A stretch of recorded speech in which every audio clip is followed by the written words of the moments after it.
Hey everyone, welcome back to Fate's Stay Night Remastered for what is the final episode of the Fate route.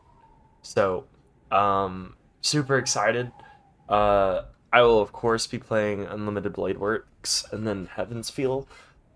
Just so you know, I am going to take a detour. I've mentioned this several times throughout the series, but I know I had a few more people subscribe recently, so for y'all's sake, uh, I'm going to be detouring to a different game for a little bit after this. I think y'all will like it a lot.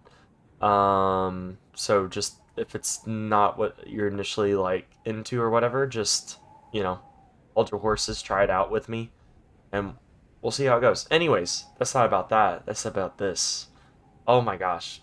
We're here. We're at the final battle with uh, Saber and Shirou versus Kirei and Gilgamesh. What a fight it'll be! I'm very excited to see how this is all gonna uh, end and wrap up, and like how like if somehow the Fate route bleeds into the Unlimited Blade Works route, or how that works, or if it just ends and we just play through a different timeline, or I don't know. I'm just excited. So here we go.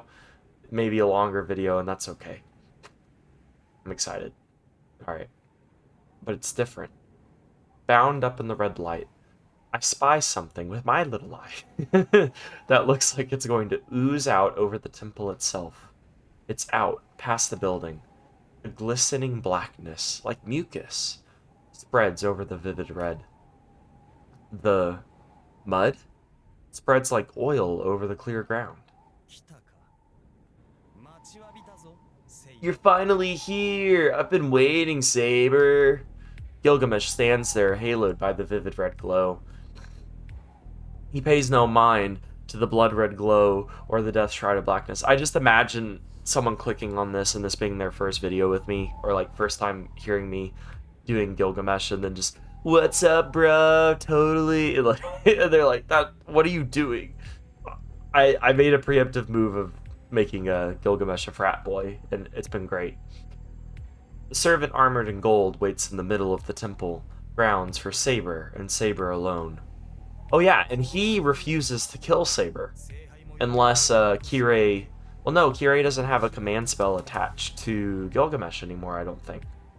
Or no, he would kind of have to if Gilgamesh is still technically his servant. He would still have to have at least one command spell left. So maybe he could use it to get Gilgamesh to actually kill Saber.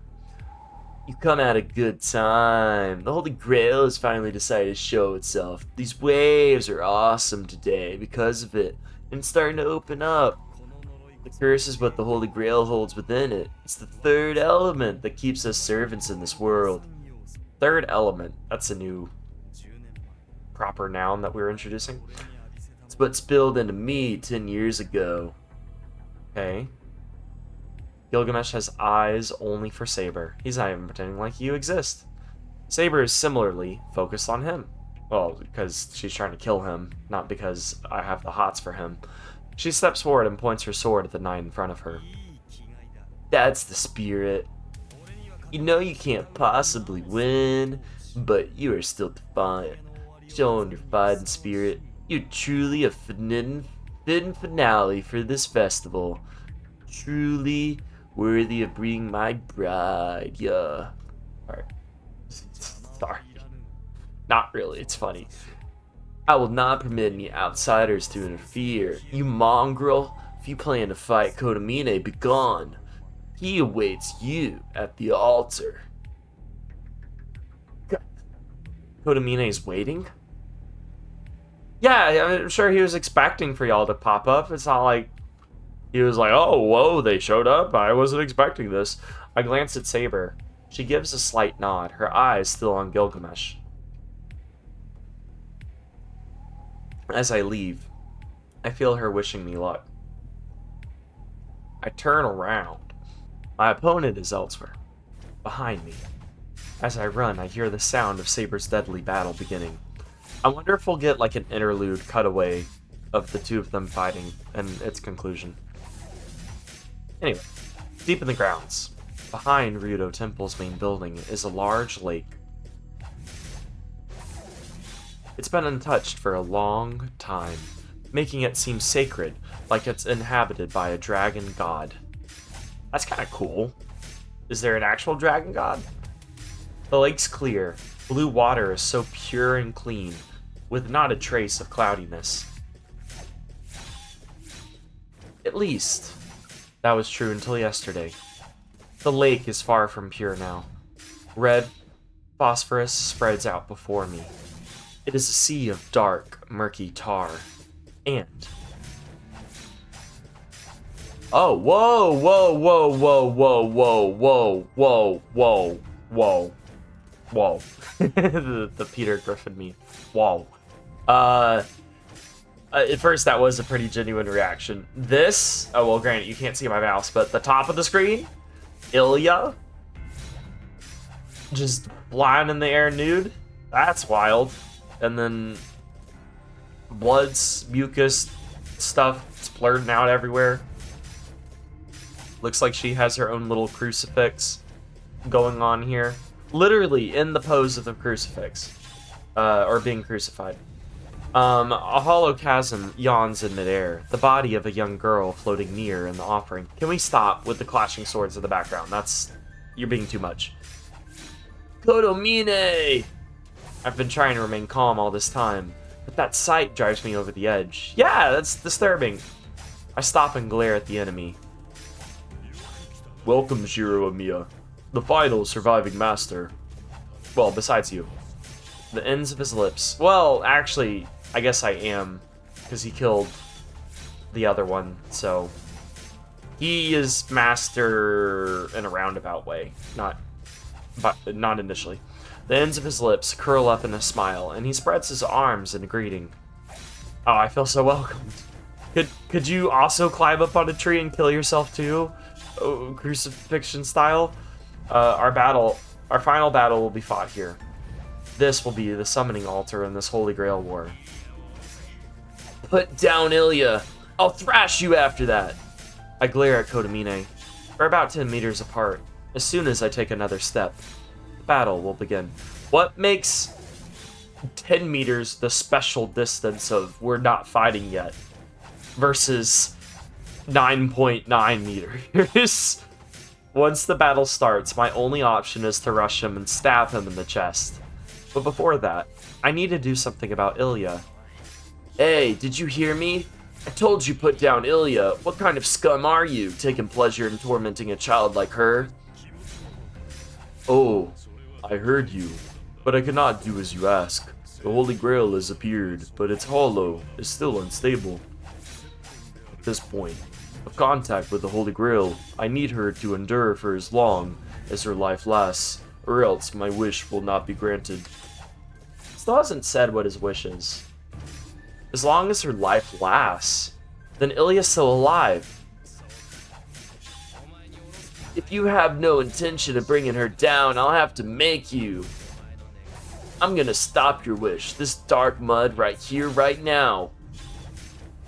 Oh, that was... okay. English translation bad much. I mean, no, it's fine. It's just, I don't know, that was a little awkward. Reading that. Not awkward like it was uncomfortable to read, but like, awkward grammar / syntax.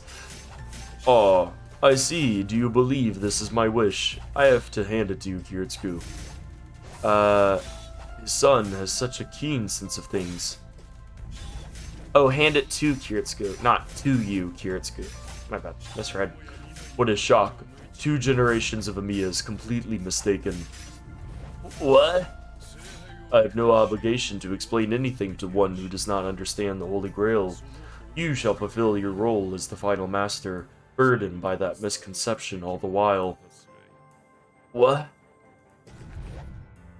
I kick off as quickly as I can. There's only about 10 meters between him and me, but I jump to the side, maintaining that distance. Rather than acting on my desire to kill him, my instincts kick in to help me avoid death. Probably for the best. I slip sideways and roll on the ground. I go tumbling across the ground, scrambling to look up. Hi, iOS armor design playing paladins. That was... I glance back at where I'd just been running. I wonder if there's a way, because I kind of find it annoying, especially in recording, when this pops up. Also, there's just a lot of other times when I just don't need to know what other people are playing. Like, I'm good. Go do your life. I'll do mine. You're fine. I glance back at where I'd just been running. The ground is on fire. The dark mud spreading over the lake is steaming. It's like a dark carpet. The mud coils and lunges at me, snapping like a whip. It leaves a searing welt on the ground. A welt on the ground? That's kind of, I mean, that's a cool visual. I should have mentioned that you are already well within my reach. Moreover, this stuff is extraordinarily responsive to the presence of living things. This stuff. What is said this stuff? It looks very, I don't know, kind of DNA-esque. Also, this is just a really cool shot of Kirei. Not that, I mean, cool in the, not that he's a cool guy, but you get what I mean. Whatever. I'm overthinking things. Dart around like you all you like, but if you are not careful as you do so, you will die. Why isn't it attacking Kirei? Why just Shirou? I leap out of the way, out of the back of the mud, as it strikes at me once again. To heck with darting around blindly. This bastard's intent on killing me. You dang fake priest! I reposition myself, keeping an eye on the lake. I'm no closer to Kodamine. Looks like he's gonna keep me 10 meters away. That muddy tentacle seems to be able to stretch endlessly. It follows, no matter how far I retreat, and it's not the only one. Oh, are you ready to face me? Good. I'm pleased. Had you just walked away, I would have had no way to kill you. But if you desire to fight, I have no issue. I am, after all, a humble okay, alright, sure you are. A humble servant of God, and could never kill one seeking salvation or aid. Okay. Alright, bud. He's a very different type of Christian than I am, I'll tell you that much. The tentacle twists toward me. It looms over the lake, its sickle-shaped head like a dark serpent. ... I bite my lip. I'm in about the worst possible situation here. More and more tentacles emerge from the lake. I'm not sure how much longer I can even survive, to say nothing of getting near Kodamine. You're in a tough situation. You obviously have no chance of winning. The gap in our experience is considerable. Unless you have some major factor which can multiply your experience, that difference will not be easily overcome. Well, I can start summoning things, or I can use Azoth, right? Help me out. The priest raises his hands. He stares at the heavens like a conductor leading an orchestra. That's a cool visual. Especially with the whole, like, him being a priest. That's a cool visual. Put your life on the line. Maybe then you will be able to reach me. The serpents surge forward. I try to kick away the mud clinging to my ankles. My clothes are burnt, and my skin is exposed. I jump away from the lunging tentacle. I can't feel my mud-coated right ankle, and I wasn't entirely sure I even still had my right leg until I used it to leap away. I check my body while I roll. Ankle. Okay, yeah, it's still there. I just can't feel it. If it's more or less intact, I can still probably run. I jump in another direction to avoid the mud's relentless attacks. Beside me, I hear a splash. The scent of burning earth wakes my dizzy head, and I push myself back up to my feet. A burning sensation sears its way down my back. The heck? I shake it off and jump to the closest clear ground. The mud's pursuit relents. I've always heard in English, I mean, nothing wrong with that, and it's actually, I think, better, but it would say the mud's pursuit is relentless rather than relents. I like that better. I've never seen that verb used that way. I've always seen it used as an adjective rather than a verb. I can no longer see any of the black mud that surrounded me. I bite my lip. What is with you and biting your lip these past few episodes? I dodged and ran all over the place, but in the end, I'm right back here. I calm my breathing and look up at him, at least show he hasn't broken my spirit.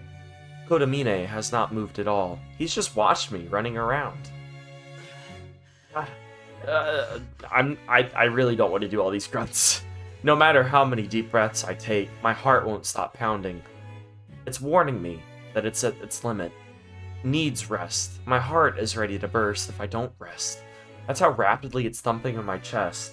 It's all but jumping out of my mouth at this point. Alright, more grunts that I'm not going to read. I can't do anything. I can't get near Kodamine, and I can't stop that black mud. There's not enough time for me to hold back about using projection. It's my only hope. If there's no way forward, I just have to project Saber Sword again. Or something else. You don't have to do Saber Sword exclusively. Should be able to cut through that black mud and give me a chance to rush Kodamine. Is that all? If you've given up, say so. The moment he speaks, a tidal wave of mud crashes over me. I look up just in time to dodge. The mud itself isn't bad. It's slow compared to Saber's strikes when we sparred, and it doesn't change direction, so it's easy to dodge.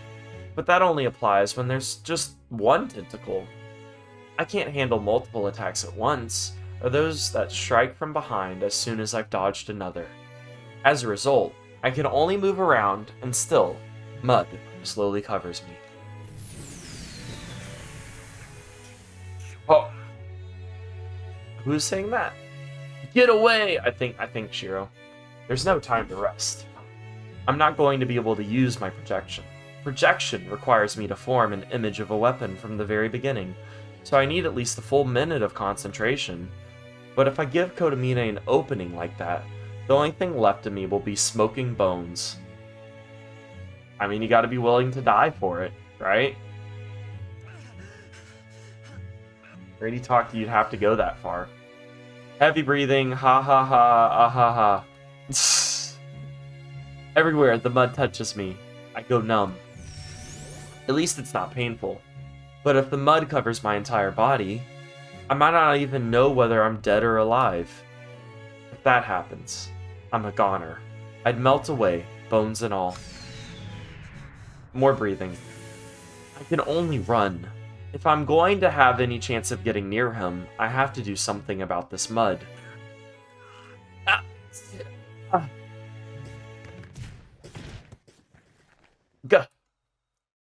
I can't believe it. I pick now, of all times, to trip. Kodamine stares down at me as if I were a piece of trash. He points a finger at me, and several snake heads rear up from the lake. How is he the one, like... I don't know. This is just so odd. This is so different from the way I thought it would be. Like... For instance, like him controlling this. Would he be doing this regardless of who the last master was? Like, as far as, would he need to do... Well, I guess the whole thing with Illya is, like, kind of completing her as the vessel of the Grail, but the mud stuff that's coming off of her, it looks like, Right? Yeah. It's like pouring down from the area that she's at. Why is it that he's the one that's able to control it? And it's not like something that the Grail is doing on its own. He points a finger at me, and several snakes rear up from the lake. What the? Get up. I try to get up, but fall again. I fall. I fall. The snakes pursue me. But I still fall. Why? Why? Why? Black mud splashes over the back of my neck. Why? Now that I look closer, my right leg is entirely black. And we wrote it in black text, so you know it's true. Oh. Whoa. Black mud rains down on me. Oh, I thought that was a picture of his leg. It's not. Like a torrential downpour, it engulfs my entire body, and all I can do is await the oncoming tide of despair.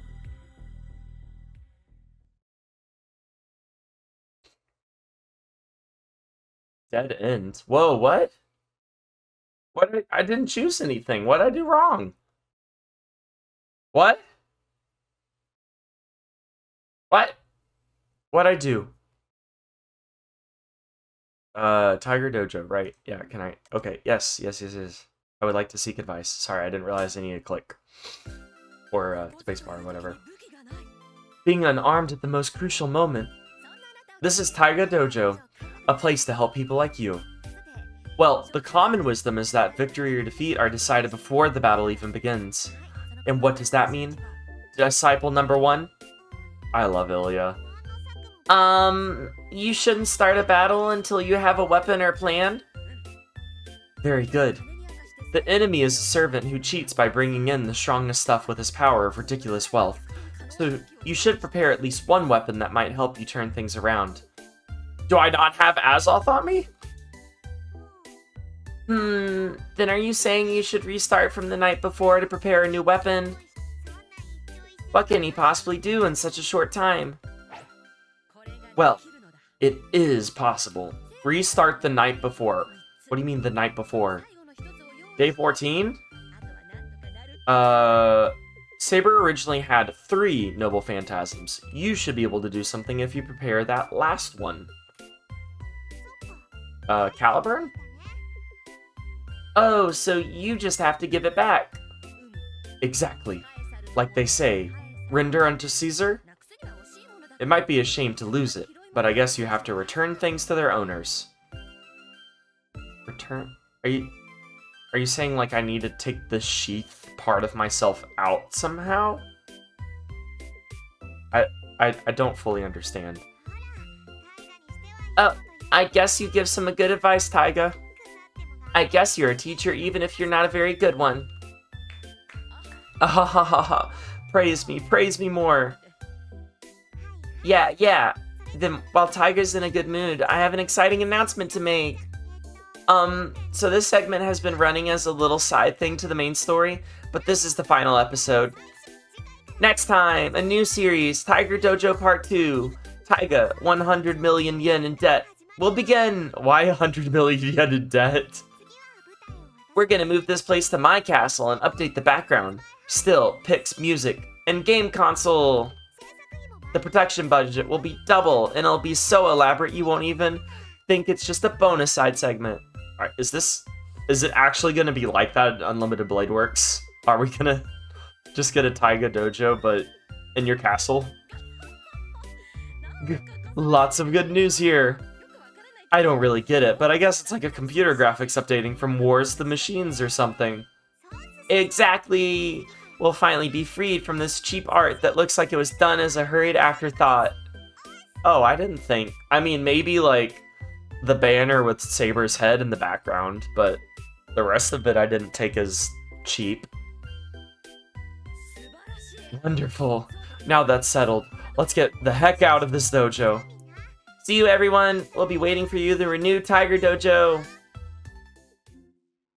Restart from the most recent... No. Well, no. Okay. Continue. I guess I have to. Scene. I've already done you. So, also, how would this be different? I'm so confused. How would this be different? Oh, wait. There was a choice here. We could have asked her for something different. But we asked her. She gave us Azoth, and then we had this moment. We decided to spend time, or quote-unquote spend time with Dad.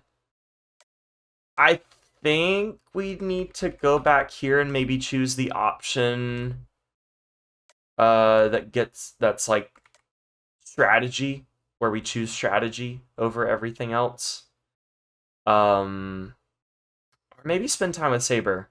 Because back here in this Taiga Dojo, they were like, hey, every chance you get, basically, you need to be doing something with Saber. But that was also in reference to kind of everything prior to this. Okay. Obviously, let's just go back here and let's try some stuff. Let's see what happens. Alright. Fast forward. Okay, spend time with Saber. Have a strategy meeting. Let's do the strategy meeting, because they were like, hey, you need to have a plan in place. You need to get a weapon ready. Oh, no, I don't want auto mode. Stop that. Oh, that's right. There's only one thing to do. We've always done it this way. So we should do the same thing, right to the end. It's not romantic, and it's not elegant, but sitting across from each other and coming up with a plan of action suits me and Saber best.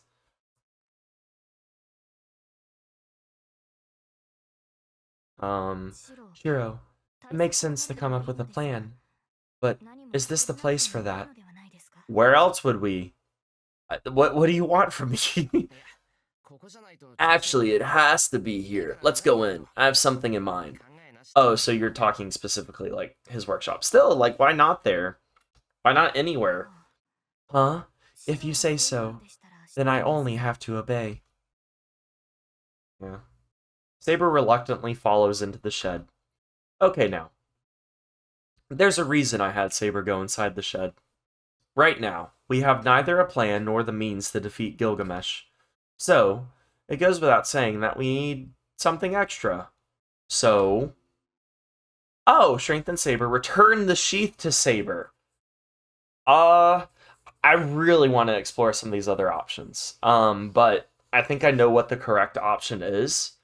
Because in that final Taiga Dojo that we just went through, they were like, hey, you need to, like, pay into Caesar, you know, what's due Caesar. So we need to give back the sheath back to its original owner. Somehow. I don't know how we're going to take it away from myself, but let's return the sheath to Saber. I should return the sheath to its rightful owner. I kind of want to see... Wait. Oh, escape. I was hitting tab. Okay. I was trying to see the paths that we would take. Oh, okay. Weird. This doesn't run into that.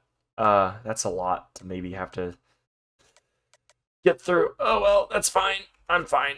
I don't know if it'll work, but I have to try. But Saber did manage to put her hand into my body to check whether the sheath was there, so it's probably not impossible to extract.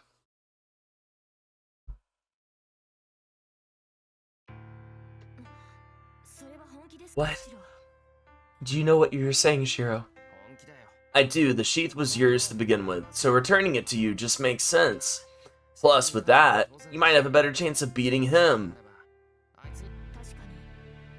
That may be true. Oh yeah, because if she gets, like, infinite healing, and she has better control over the noble phantasm than, say, like, I do, then I think she should be pretty set. That may be true. Once the sheath is returned to me, the magical energy at my disposal will increase. But that does not guarantee I will win against Gilgamesh. And once it is extracted, what will you do, Shiro? Without the sheath, you will no longer... I'll no longer heal so rapidly from whatever injury I might sustain. But that's normal. I've relied on this regeneration too much.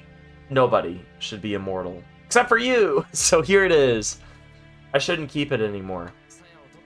Take the sheath, Saber. This is absolutely what we need to win. ...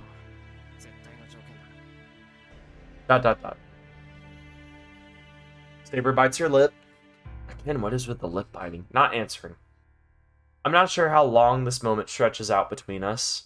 The clouds in the sky drift by, and as the moonlight starts to shine through the window. Understood, Master. I must enter your heart for a moment then. Saber nods, her hesitation gone. Oh, is this going to be like the magical circuit surgery thing that we had to do? I shall begin. Are you ready, Shiro? Yeah, don't hesitate. Just go ahead. Saber begins. Her hand presses against my chest. Huh! And sinks in. Ugh, I don't like that imagery. I mean, not that it's showing me an actual image, but the thought of it just, My job is here simple. The process of extracting the sheath is similar to projection. The sacred sword's sheath has integrated itself throughout my body. I just have to collect all the dispersed bits of it and reform them into the sheath. This is just my impression of what's going on, though. I may say I'm reforming it into the sheath, but I'm just gathering the waves of magical energy. Saber is the only one who will give it shape. She, the original owner, forms the shapeless bundle of magical energy into the sheath itself. I'm just helping her. It's like making something from nothing. Except not. You literally just said gathering the energy together and putting it into a shape, so almost like not that. The scattered pieces of the sacred sword's sheath are reproduced with precision and painstaking care, without a single error. Saying arrow is an error to saying error. Yeah. My body grows hot. Projection is way beyond my means. It eats away at my body every time I use it. It destroys my nerves, burns my skin, and even has the power to cripple my brain. But it's the only weapon I have. And it could be the only thing that might help Saber. I imagine. I think back to when I saw her in my dreams. The golden sheath, fit for the King of Knights, to carry into battle. That's not Excalibur, though, right? Isn't that Caliburn? Hold on, we can look. Except it's not here. Oh, no, yeah. Yeah, this is Excalibur. Wait, that is Excalibur. Never mind. Wait. Excalibur. This is Caliburn. Never mind. That's Caliburn in the photo, not what you're talking about, bud. The golden sheath, blah, blah, blah, blah, blah. Okay. Legendary sheath that protected its owner and led her to so many victories. I reproduce it, vividly, without deviation, and as beautiful as it ever was. And, no matter the end waiting for us, I won't ever forget this. I will engrave the image in my mind. Huh? He's just pooping the sheath out. I hear Saber's voice. I feel something that was within me for the longest time escape from my body. This is amazing. This is truly incredible, Shiro. Nobody but you would have been able to reproduce this so perfectly. It must have come out great. As Saber is so elated, it surprises me. My body is still so searing hot that I just topple face first onto the ground. Sorry, that's not funny. I mean, I'm laughing, but it shouldn't be funny. Shiro, you're drenched. I will bring you something to wipe you off right away. Saber hurries back toward the house. As I listen to her footsteps, I take a deep breath. I think that turned out great. It was perfect. I don't think anything else I project will ever turn out so perfect. See ya. Thanks for everything. Are you saying see ya to Saber or the sheath? Oh, okay, the sheath. I bid farewell to the thing that had been a part of me for so long. The golden sheath that protected her. I will never, ever forget it. Though it's left my body, its form has forever engraved into my heart.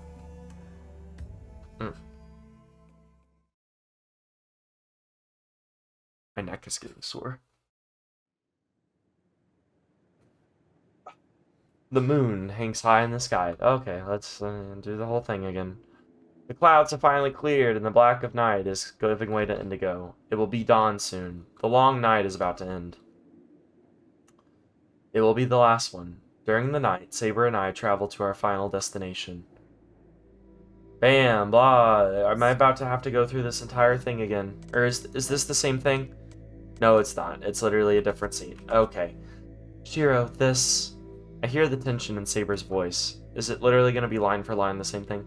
She's not the only one. It is. Okay, I'm going to skip ahead till we're in new territory.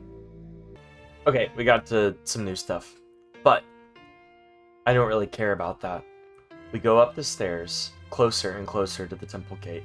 I went back, like, a little bit. I promise. There's something new. I know this is them just walking up, but there is something new. Everything will be over. No matter who wins this battle, Saber will disappear. The endless but fleeting days of fighting will finally be over, and Saber will disappear from the world. She'll return to her time, where she belongs. And I can't say I don't have any regrets. I'm gonna lose Saber. I'm gonna lose the person I vowed to protect. The person I most want to be happy. Even now, I don't know just how painful that will be. For now, we're still walking together, and I can feel her presence. I'm not prepared to lose her. Even if I knew a few days before, even if from the beginning, the moment we met, I knew we would eventually part ways. Thinking back, we made so many memories. We walked together some nights, fought together some nights. At first, I did everything I could to prevent Saber, a girl, from fighting. She also kicked my butt in the dojo. I also slept in the shed because I was too embarrassed to sleep in a room right next to hers. We ate lunch together. Saber liked baths, she liked my cooking, liked the clothes Tosaka brought her, and she had incoherent conversations with Fujine. She pushed herself, shouldered all the burdens herself, and finally collapsed. And then, we explored the depths of our hearts in the ruins. Things took a turn after that. I couldn't stop thinking about Saber. My purpose for fighting changed. And I realized I loved her. Didn't you say in another scene you loved her from the moment you laid eyes on her? Now you're saying something different? Alright, sorry. Just wanna throw that out there. How can I lose someone like that? Saber doesn't say anything. Can't think of anything to say either. Once we've climbed the stairs and reached the top, there'll be nothing for us to talk about. A little while later, I'll lose Saber and have to say goodbye. But this is the only time we have to say goodbye. Climb the stairs. If I want to avoid saying goodbye, I just have to chatter about insignificant stuff like before. For example, let's go to town when we go home. What should we eat for breakfast tomorrow? Insignificant stuff. Can't even seem to do that though. Because, whatever I say, those could end up being our last words. A clear end. Neither Saber nor I could say a clear goodbye. And, now, we're at the temple gate. This is my last chance. If we proceed, it'll all be over. But if we go back, maybe I can think of something that would stop me from losing her. Saber. Saber? I stop and turn to Saber. She's the same as ever. Her face is composed, but her eyes seem tense, like she's trying to hold something in. The moment I see those eyes, I'm assailed by temptation on all sides. Temptation for what? Temptation to oh, okay. Temptation to run away. Temptation to turn back so I don't lose her. Temptation to tell her what I really want, assuring me she'll accept. My resolve wavers. The temptations are begging, itching to be voiced. I bite my tongue. Let's go. This will be our final battle. You could say I love you. You could say, hey, I'm gonna miss you. You could say, like, a million things here that I would think would be so much better. I tell her, just like usual, as her master. Saber nods silently. I see the strength in her eyes, full of resolve as they always are. I won't make any requests. The same way she believes in me, I'm gonna believe I made the right choice. I crossed the threshold of this temple gate. There's no turning back now. I can't say anything, not that I could say what I really wanted anyway, but I want to at least believe that this frustrated silence managed to convey my feelings. We finished climbing the long stone stairs. This is our final memory of our time together here on this earth.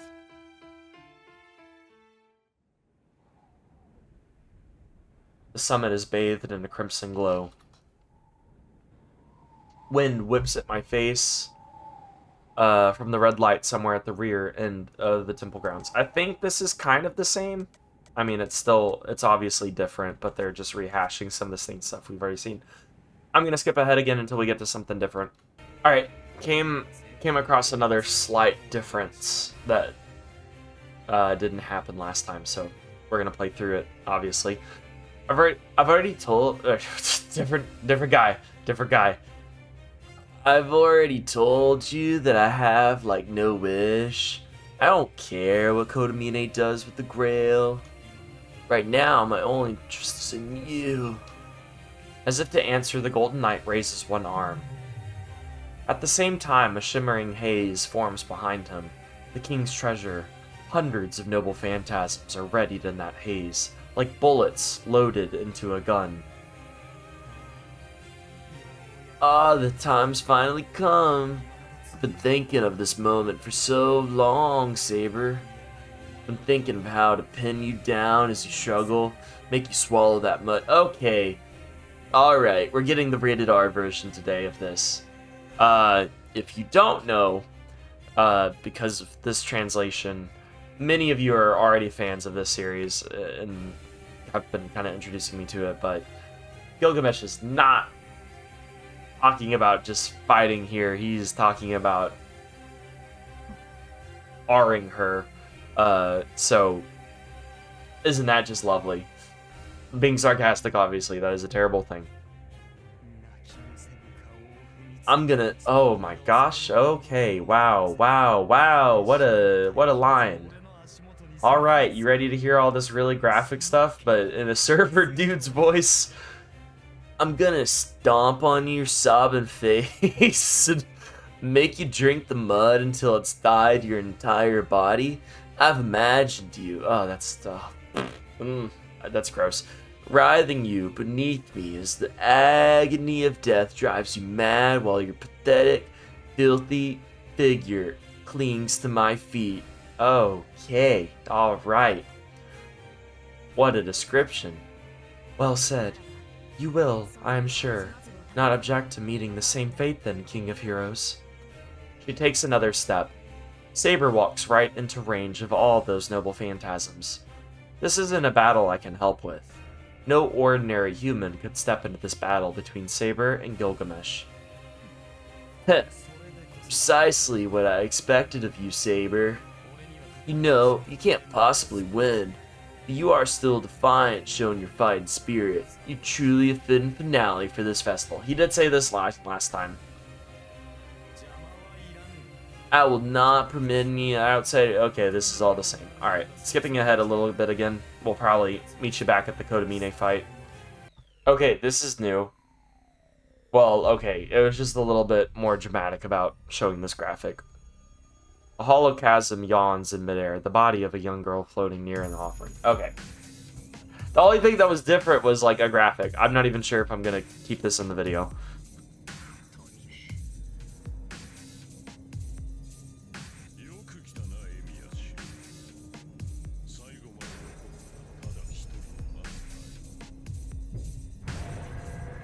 Okay, alright. I mean, it's doing different things visually, but the dialogue has not been different. Literally, the dialogue is the same exact thing. The only thing is that they're zooming around on the image. The only difference that's been going on in this scene so far. Alright, new dialogue. This is the Holy Grail's true form. It is filled with all manner of malignancy. Or if it's not different, I just don't remember it, so I'm doing it anyway. with things that curse the world and mankind indiscriminately. No one can control such a thing. What is he talking about? If that's true, he didn't become a master because he had a wish to fulfill, but instead just so he could open this thing? Kodamine, what is your wish? I grind my teeth and glare at him. He smiles wider. Yeah, this is very different. For fun? Okay, alright, alright. For fun, I suppose. I don't buy that. Such a simple answer. What? Is that not clear? Alright, let's take for instance music. Why do you feel pleasure from music, Shiro Miya? What the heck? How about books? Why do you think stories draw people in? Why? I've never thought about that sort of thing before. Oh, that went back to narration, not his voice. Indeed, there is little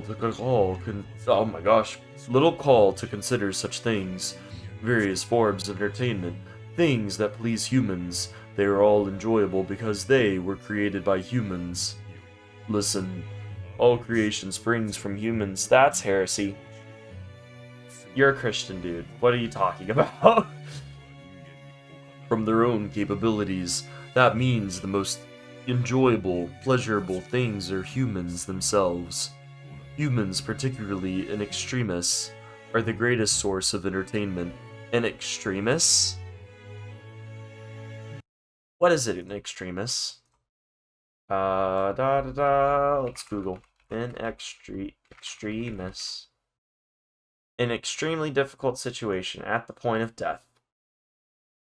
Alright, so you're a sadist. Good to know. Thanks. Love that for you. Not really. By comparison, entertainment humans create is but a pale shadow.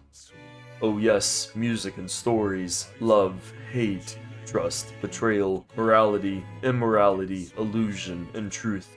These are no more than impurities. Such things are second-rate, as entertainment goes, hardly worthy of consideration.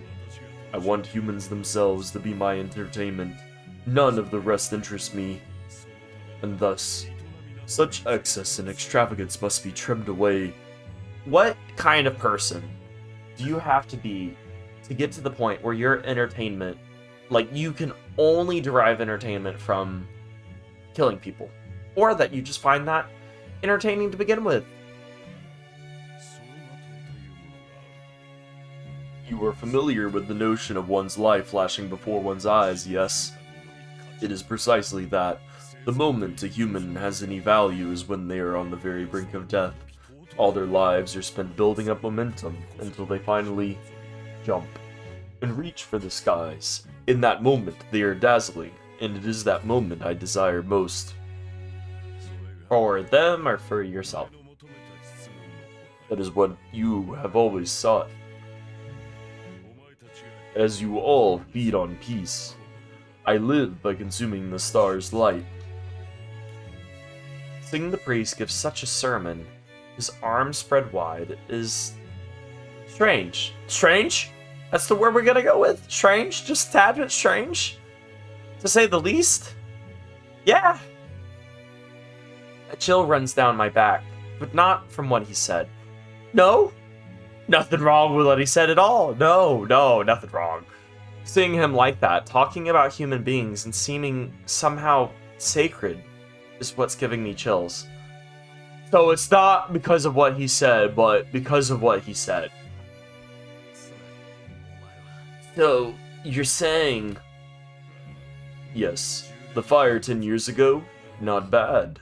Small little in scale, but it still gave me a rush of exhilaration I've never before experienced. I do remember that from the Fate Zero ending, the anime again, I've watched this anime like, oh gosh, 9 years ago now. Wow, that's crazy. But yeah, I remember at the end of it, I know the events of Fate Zero the anime are somewhat different than the canon posed in this story, but I remember Kirei being like winning, and then like everything burning around him, and then he asked himself basically, is this actually what I wanted? I guess so. And then like just kind of cuts to black at that moment. And so that is all I seek. The kind of hell that causes souls to burst, allowing humans to shine their brightest. Do you not want to bear witness to such a glorious sight, Shiro Miya? No, I'm good. We'll pass. What do you think? Do you not agree that the dying, agonized shrieks of humans wallowing in their regret will fill your breast with the most indescribable pleasure? No, nobody. Just you. Just you. You're a serial killer. Or a psychopath. That, just you. You. Bullcrap. That day. How could he ever describe the heck of that day like that? So you finally understand. Warped though it may be, there is no one in this world who loves humans more than I. No, you don't love humans. You love human suffering. You don't love humans. And so there's no one more worthy of the Holy Grail than I. Yeah, alright. The priest smiles, pleased with himself. Is he saying that he thinks all those people dying helplessly was a wonderful, beautiful thing? Oh, I understand, alright. I focus on my feet. Every muscle in my legs tenses, ready to break into a sprint. I understand that you deserve to die! Yeah. I surge forward as fast as I can. He's a little less than 10 meters away. If I just head straight at him, I can... Alright, I think we're getting into... Yeah, some common ground. Alright, let me skip ahead a little bit. I think we're going to go through the same little combat sequence again, and then we'll get to the point where we probably previously had failed. We'll pick it up there.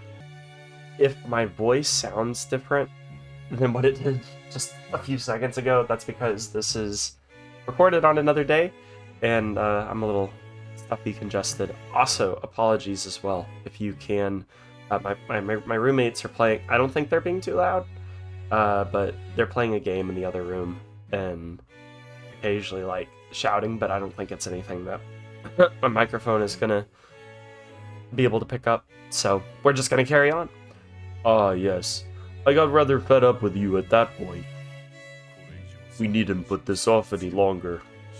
To be honest, Shiro Miya, I had hopes for you. On the night Rin brought you to the church, I even felt the hand of fate at work. He said the thing. He said the word. You have no idea the joy I felt when I learned you were Kiritsuku's son, and so like him as well. 10 years ago, I didn't get my wish. I never expected a chance to get my revenge on Kiritsuku like this. The tentacle twists toward me. It looms over the lake. It's tickled. I think we've seen this before. Yes, we have. Okay, this is one of those scenes that's kind of was chopped up and now being expanded upon, so I'll skip ahead a little bit.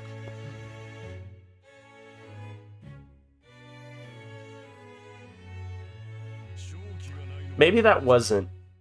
I don't know. Maybe that wasn't. It looked very similar, and then now it's showing very different imagery. And Kirei, I don't know.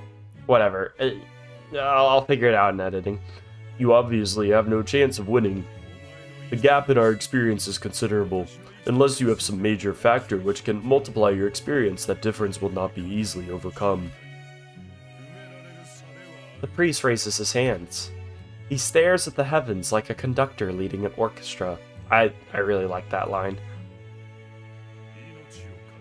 Put your life on the line. Maybe then you will be able to reach me. That is what we were kind of told. We were told by Rin, and we even kind of told ourselves that we would probably have to put our life, like, almost die, basically, in order to get this done. Maybe die. The serpent surged forward.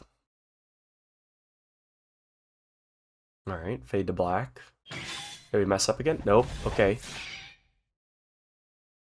So flipping over, got quite the battlefield going on over here with Saber and Gilgamesh. Sparks fly in all directions. The Golden Knight steps back, evading a series of savage attacks executed with astonishing skills. She must have seen it as an opening. Saber twists away from a short sword fired at her and takes a step toward her enemy. Yeah! Her shout tears through space. Her sword strikes like a comet. She presses the attack on the Golden Knight. He stumbles backward, overwhelmed by her skill and ferocity. Her sword dances. Does a little jig. Get down tonight, by now. So titanic is the strength behind her every blow. Each could shatter boulders, smash down the walls of even the most impregnable fortress, and yet... The myriad deadly weapons appearing from behind her enemy turn aside every strike. So annoying! Gilgamesh slips back from the onslaught, another sword in his hand. It's easy enough for her to repel his strikes, but she can't meet his attacks directly. Each of the enemy's weapons has abilities she simply does not know. Yeah, get hit by one and you're being like thrown through multiple dimensions or some weird stuff is going to happen to you. Being struck by a weapon and not knowing what it might do is suicide. It's like fighting the Noble Phantasms in a way, if you think about it, is a JoJo reference. They are like a stand that has been turned into a weapon. They're like Mister's sexy pistols. Right? Yeah. Or what's the sword? Thoth? Or like the god of death, Egyptian god of death. And no, maybe that's not it. Maybe that's not right. No, it is the Egyptian god of death. In part 3 of JoJo, where the sword is the stand and the noble phantasm, quote unquote. This is a stretch of a comparison. Oh wait, that's Saber. I was starting to do a laugh. Saber steps away from her cornered enemy to compose herself. Gilgamesh, on the other hand, is not at all troubled and picks himself up. You have nothing if not persistent, woman. Or you're nothing, not you have nothing. Can you not see how futile all this is? Gilgamesh shows no sign of fatigue. To him, this battle is merely a bit of entertainment. He can't very well feel nervous or tired when he knows with perfect certainty that he will win. Oh gosh. It is another matter entirely for Saber. She knows that her only shot at victory is now, before her enemy starts taking this seriously. She needs to defeat Gilgamesh before he can use Aya, or she will lose. The Aya is the spinny boy, his spinny sword. Versus her sword doesn't spin, but it makes the things around her spin. And so, even knowing that it may be impossible, she does not relent in her onslaught, giving no thought to her own stamina. This isn't the first time she's cornered her enemy, or the second, but she's never been able to break through his wall of noble phantasms. Do you intend to keep on going, girl? It is all fine and good, dude, to be loyal to your lord and all, but surely even that has its limits.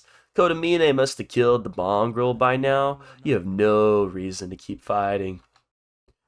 My master is still alive. Shirou will not fall to a master like that man.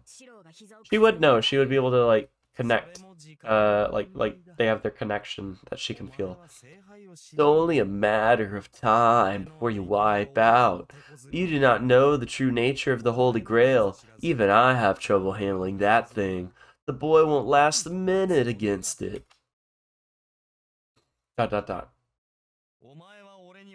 You have no hope of besting me, just as the child has no hope of besting Kotomine. Total wipeout, dudes. You have mistaken your roles. Were it you facing the Holy Grail now, the battle would have been yours. There is no amusement in the Golden Knight's eyes. He's serious, but that's wrong. To Saber, the choice itself was a mistake. Nonsense. This was the correct choice. You will no more defeat me than the corpse of the man will defeat Shirou. How the mighty king of heroes has fallen, hoping for what has yet to take place. Oh, so you still have strength enough for such impudence, do you? You want to throw some more insults my way, brah? I'm not your brah. I love that movie. The air around Gilgamesh twists and distorts. I was referring to Zoolander, if you didn't catch it. More and more noble phantasms appear behind him. Here he comes. She adjusts her grip on her sacred sword. In truth, there is a way. There is only one way to defeat that golden knight. But in order to do so, for her plan to succeed, certain conditions must be met. Even if she takes out Aya, he will still be able to defend against her attack if he has any energy left. She would also have to take Aya's attack head-on again to be sure whether it's even possible to defeat. Take another strike from Aya? That is preposterous. Even with my sheath returned, I could not possibly survive that attack. Because the sheath is regenerative in nature. It is not necessarily like, oh, immortality and, immunity to all hits. But there is no way to win, not Rin. Rin's done. Rin's dead, potentially. It was pretty obvious that she big died. It is just a matter of how to spin that thin thread of hope into real victory. Normally, her intuition would show her the best route, and she would act in accordance with what she sees. But that intuition is no help now. Perhaps her chances for victory are so slim that her intuition cannot show her the path. But she still has to fight. She has to keep fighting. For Shirou, who surrendered his own defense by returning the sheath to her, she cannot let this man defeat her. It appears that to convince you, I must confront you with absolute defeat. Even more weapons appear behind Gilgamesh. It's about to onslaught you. Every single one aims toward Saber, moving without Gilgamesh even touching them. Before, only the hilts were visible, but now the blades emerge, awaiting their master's command. This is the way knights should fight. Gilgamesh was never a swordsman. His many noble phantasms are deployed within time and space and become bullets under their master's command. This is why he is an archer. He is the strongest in that regard. So you just need to best him in swordplay, not necessarily, archery, like what he's doing right now. You need to get him to... I feel like her best chance, even though she doesn't want Aya to be used, is for him to, use a sword, somehow do swordplay with her. That's the only way she's winning. But he probably also knows that, so he's probably avoiding that situation entirely. Dodge these if you can. If you're lucky, they'll only impale your limbs, not your heart, not the things that matter.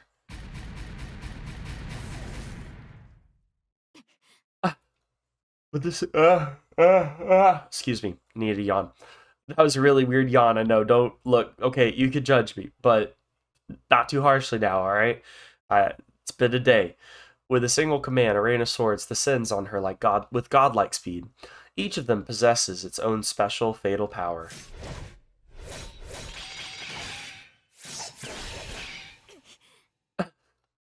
She evades every single one, as if gracefully slipping between falling leaves.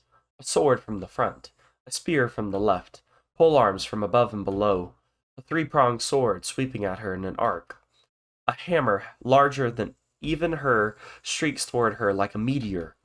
She blocks, parries, dodges, then twists away from the final attack.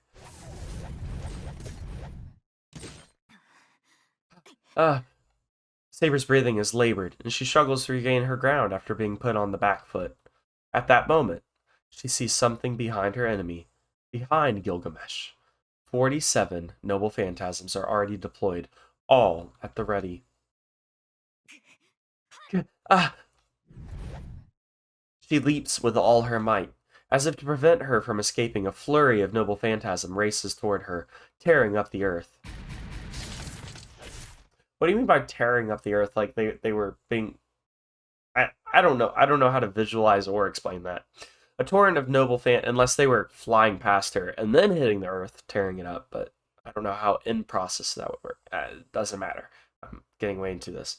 A torrent of noble phantasms slams into the ground one after another. Her armor is shattered, her gauntlet is split open, and even her greaves are impaled. Saber manages to avoid sustaining any fatal wounds, but in that moment, she sees something even worse. Beyond the rain of noble phantasms, as if to finish off his exhausted prey, the King of Heroes draws his favorite sword. There it is! Aya! Aya! Get that boy a-whirling. You better do the same, Saber. Saber lets gravity carry her back to the ground. She lands hard and immediately pours magical energy into her sword. She isn't sure she can make it in time. The wind howls. The blade of light emerges as she raises her sword without waiting for the wind to finish unraveling.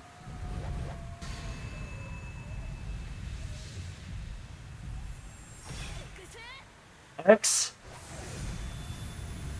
She doesn't bother deflecting the rain of noble phantasms. She simply swings her sacred sword with all her might and all the swiftness she can muster. Weren't you just saying if a single one of those hits you, who knows what'll happen? I guess in a situation like this, you kind of just gotta go balls to the wall. Inuma. Elish. He's too late. Gilgamesh sweeps his other noble phantasm aside and swings Aya.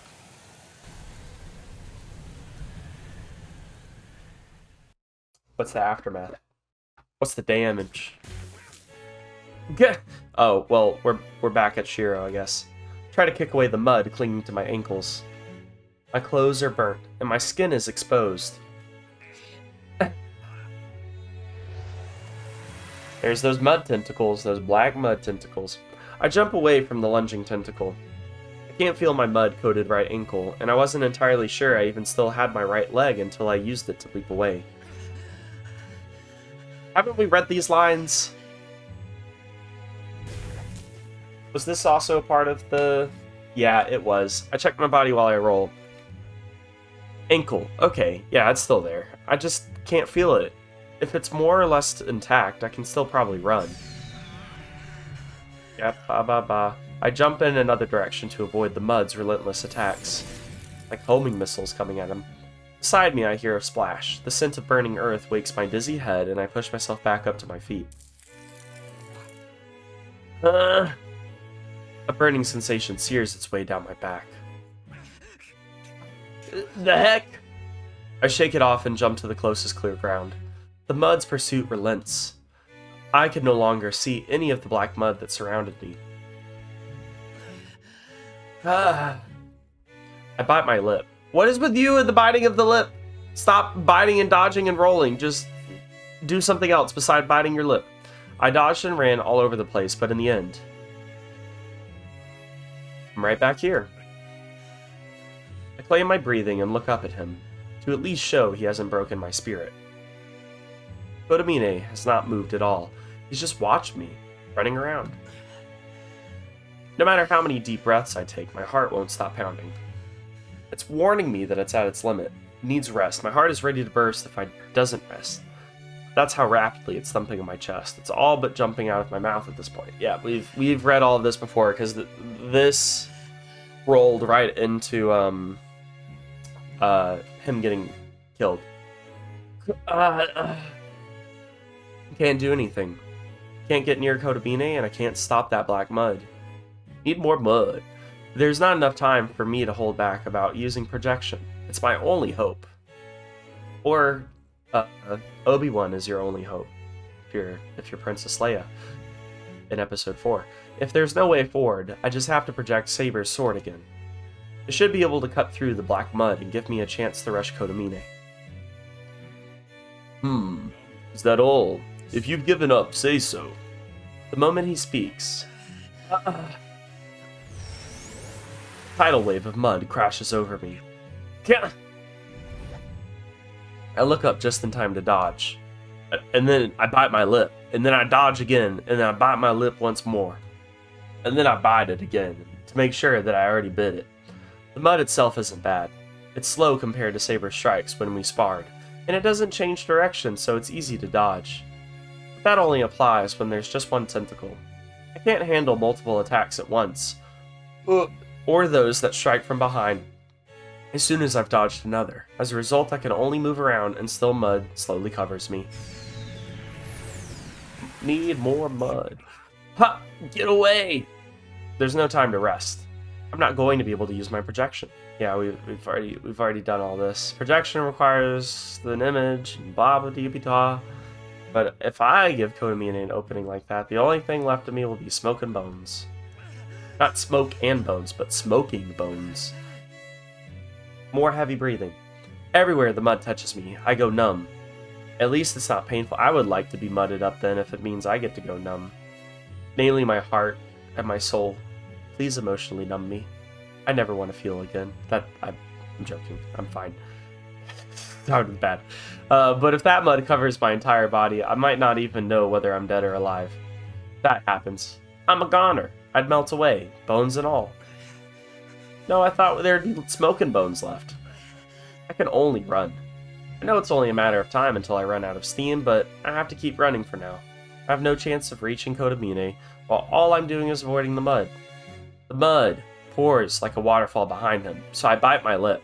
So trying that way isn't an option either. If I'm gonna have any chance of getting near him, I have to do something about this mud, like biting my lip.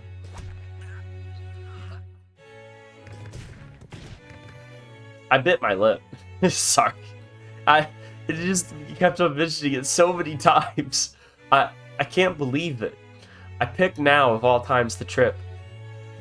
Yeah, this was all part of the previous dialogue from the previous scene that we already went through. Ba da ba. Kotomine stares down at me as if I'm a piece of trash. You are. He points a finger at me and several snakeheads rear up from the lake. What the? Get up. Oh, try to get up but fail again. I fall. The snakes pursue me.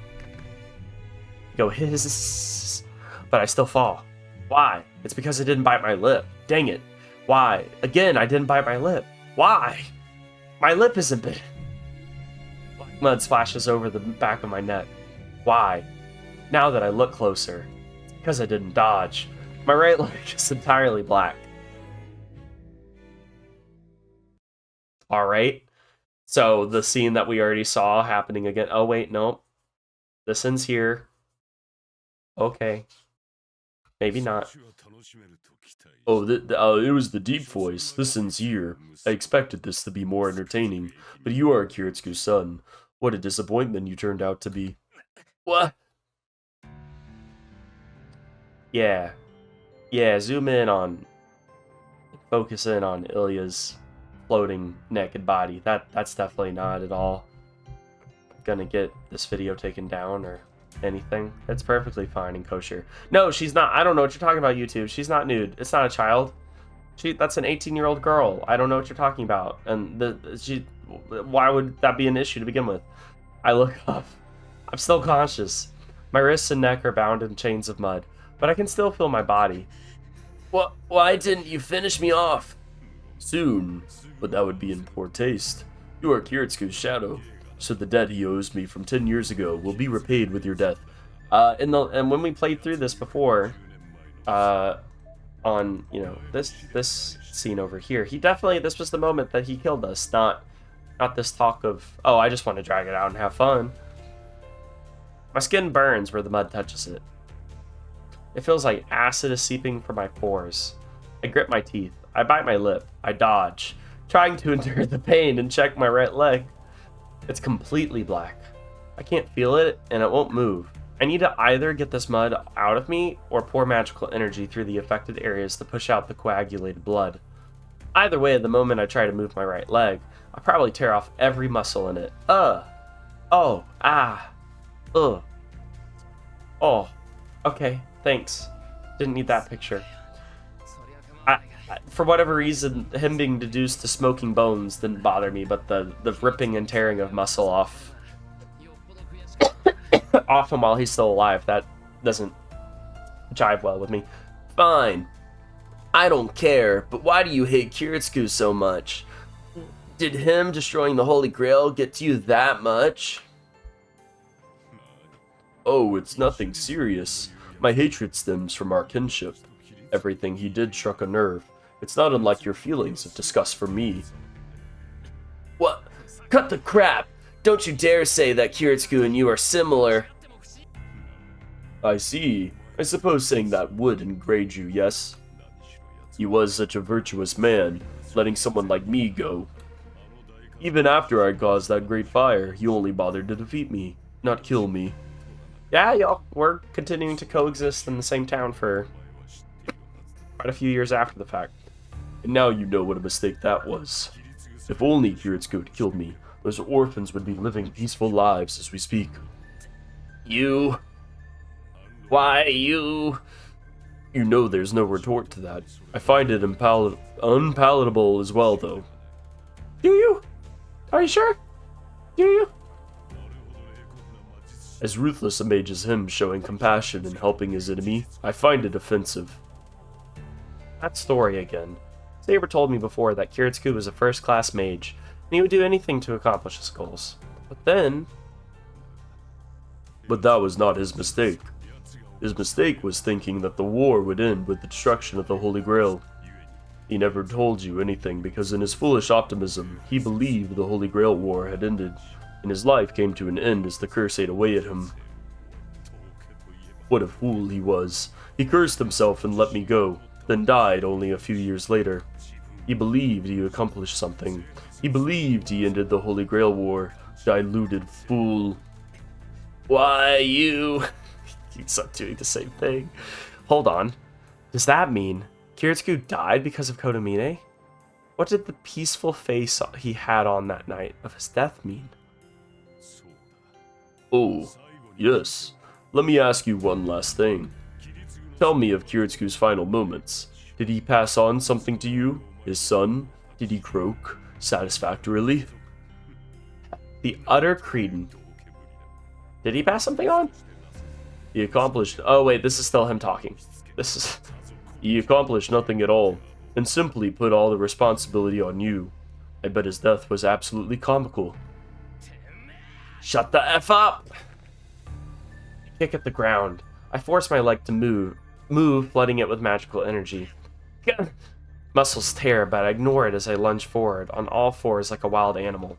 Now, when it said muscle tear, I imagine, like, not like pulling a muscle and it still being on his bone, but like it physically like ripping off and being left behind on the ground. Good. There's the ferocity I expected. Kodomine holds his hand over the waterfall behind him. I don't know what he's thinking. That cascade of mud is a curse so dense it can be seen. It would be fair to call it a mass of magical energy meant only to destroy people. There's no room to modify it, to change its shape. Anyone who touches that mud will be contaminated by its potent curse, and then dissolve, as if the stuff were disgusting then. Which means, pain and fear felt in those dying moments lingers as magical energy, becoming the next curse to seek out the living. So who is making up the mud exactly? Whoever touches that stuff will die. You've been all up in it. Anyone who touch it will die, unless they can get the mud out of themselves. Even so, the priest sticks his hand into the waterfall, smiling. It's time for your reward. You shall die in the same manner as Kiritsugu. He fills his hand with darkness. I know, instinctively, that this will be different than before. A flash of light illuminates the world. The moment I realize it's the light of Saber's noble phantasm. What? How?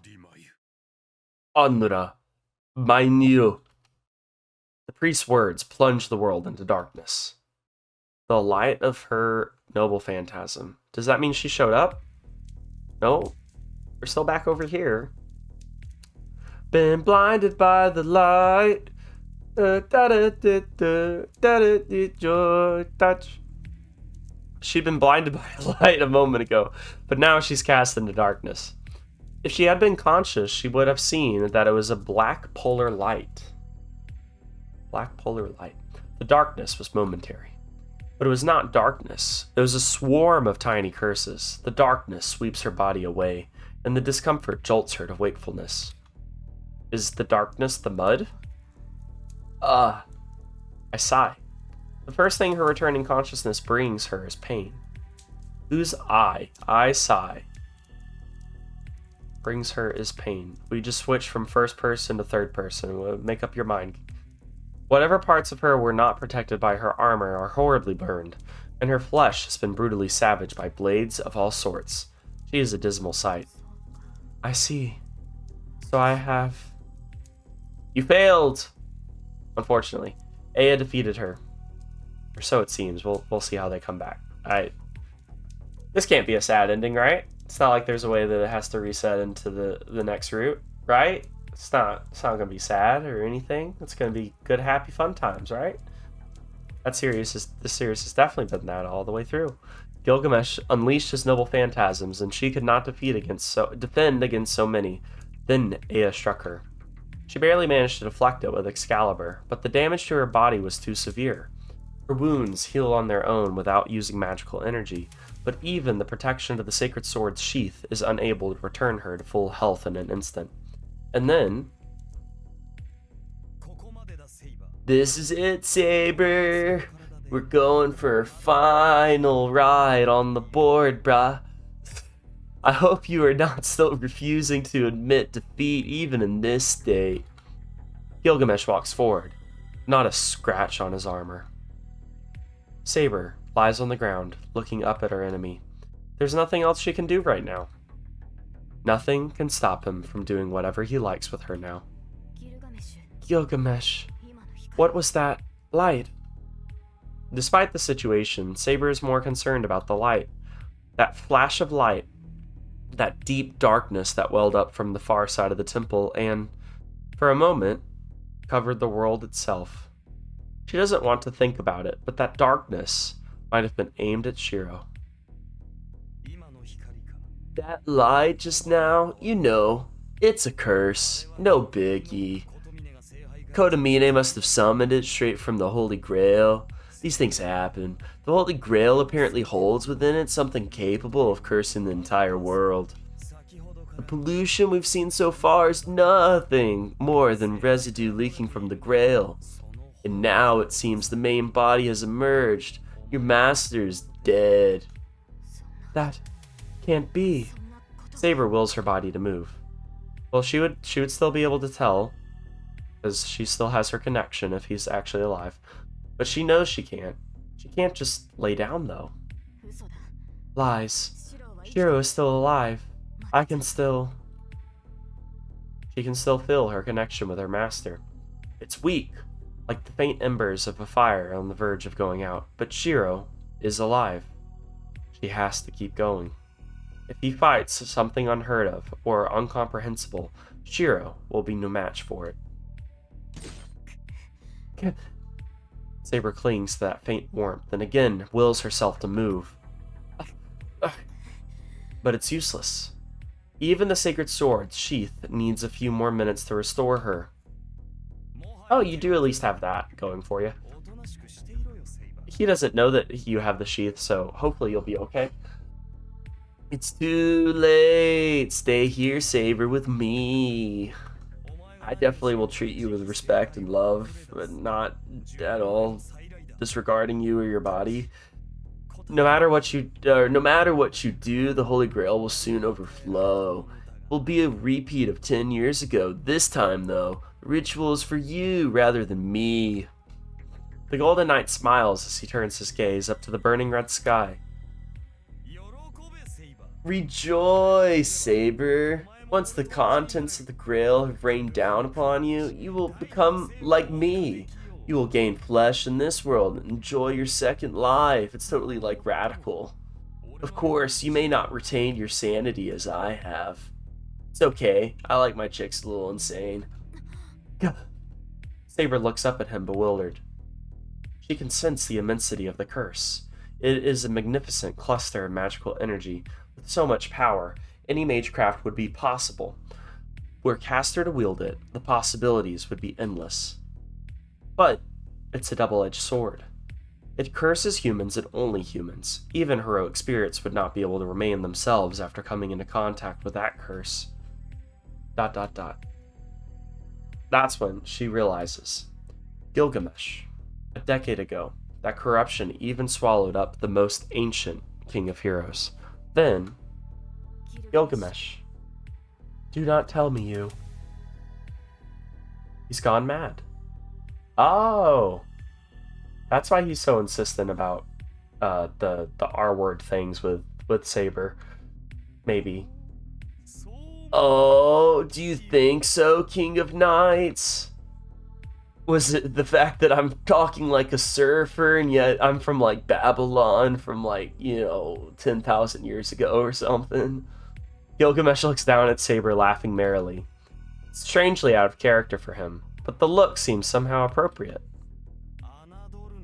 Do not underestimate me. How could I call myself a hero if I could not drink up something so paltry as a curse? Okay, so he's not mad. Never mind. He's just a R-worder to begin with.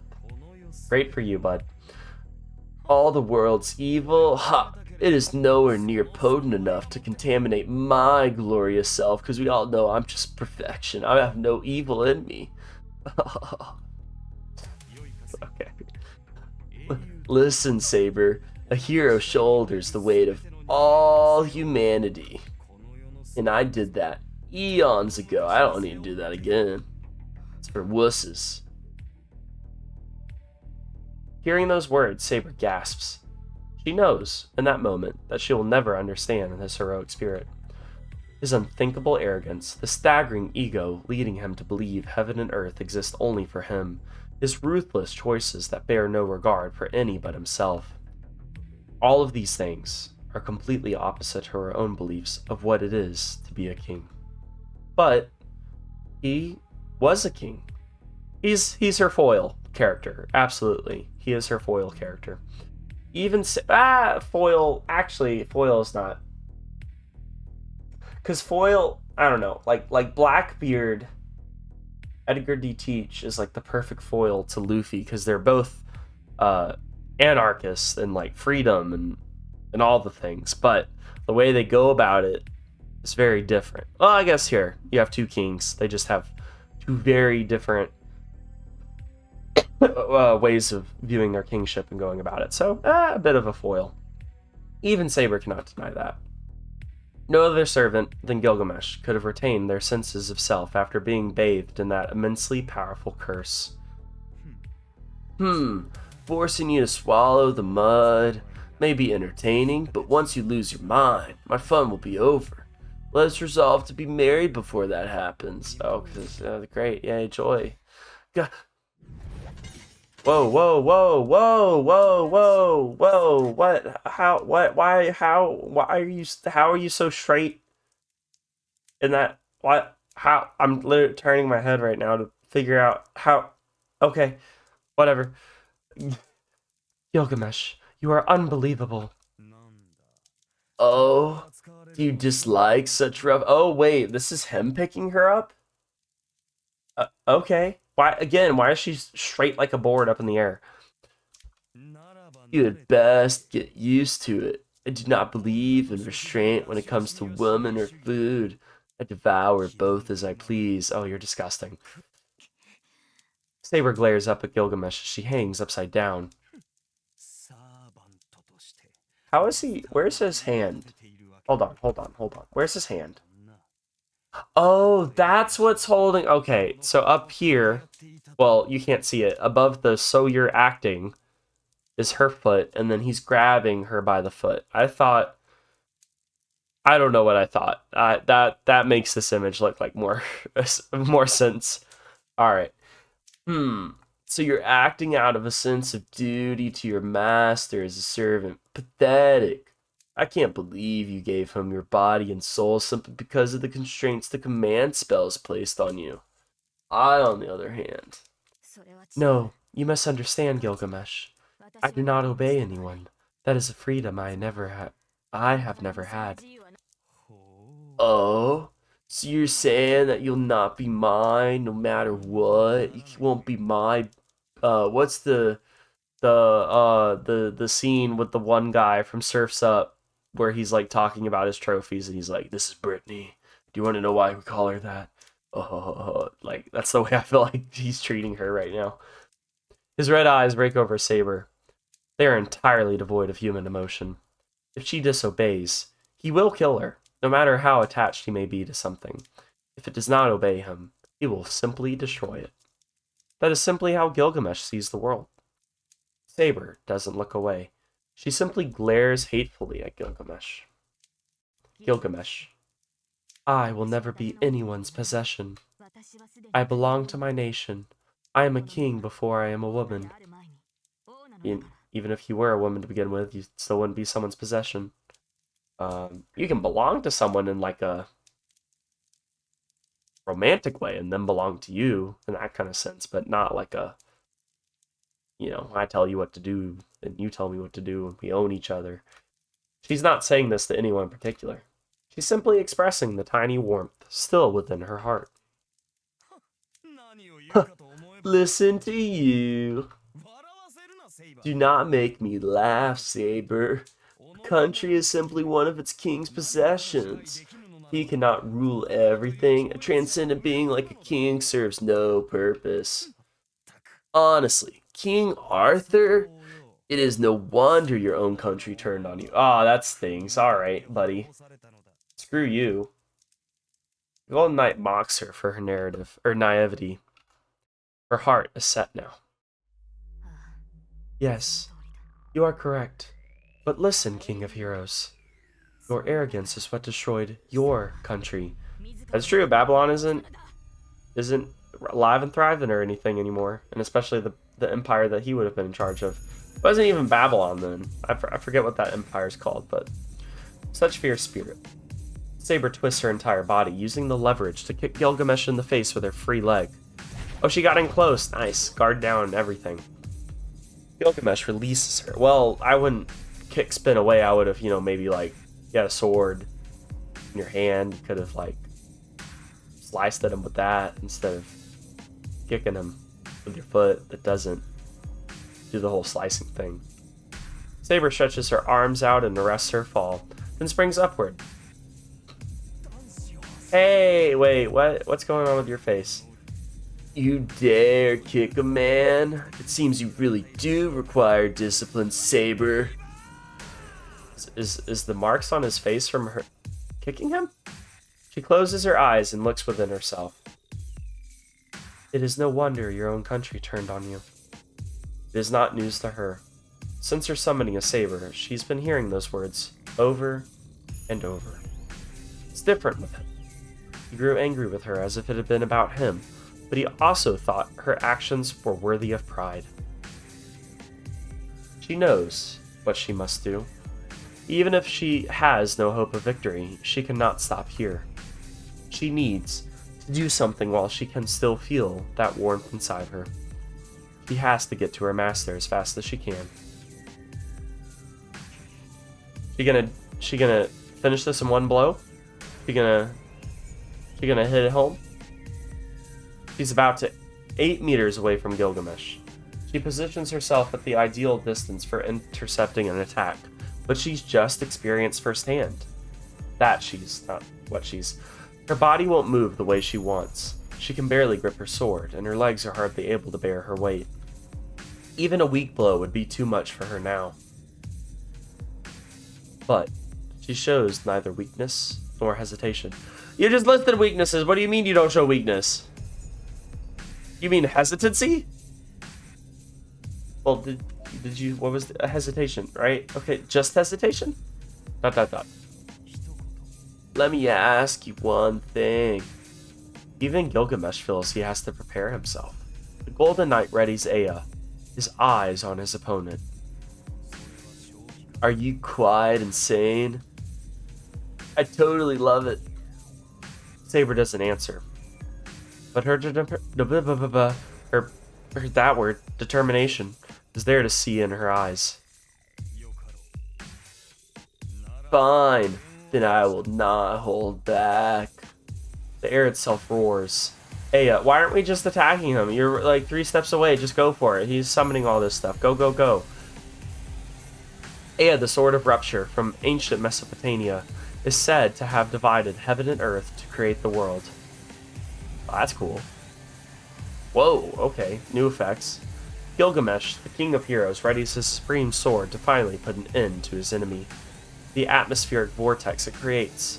The sheer quantity of converging magical energy far exceeds Saber's Excalibur. Be gone! You are no more than an eyesore now, woman! Gilgamesh raises his sword. Saber mirrors the movement in perfect synchronization. Dot dot dot dot dot dot. Their eyes met for an instant. Meet, not met. Enuma! Elish! Gilgamesh flourishes his sword. Haka! But Saber's sword falls to the ground. Useless. Oh, well, this is gonna go well. Great. Useless. She lacks the strength to activate her noble phantasm. The light, which can sever all things, bursts through her. Whelp! Whelp? Unable to do anything, she's swallowed up by the light. Okay. So, okay. Excuse me for the yawn. The moment I'm engulfed in darkness. So are we back to Shiro or are we still a Saber? Hell itself is imprinted on my mind. The 5 starting penalties. Life, body, imprisonment, humiliation, and finance. Finance! Yeah, the self-inflicted human one. Let the myriads of sin, mud, darkness, and malice continue to surround and punish all. Eliminate human rights through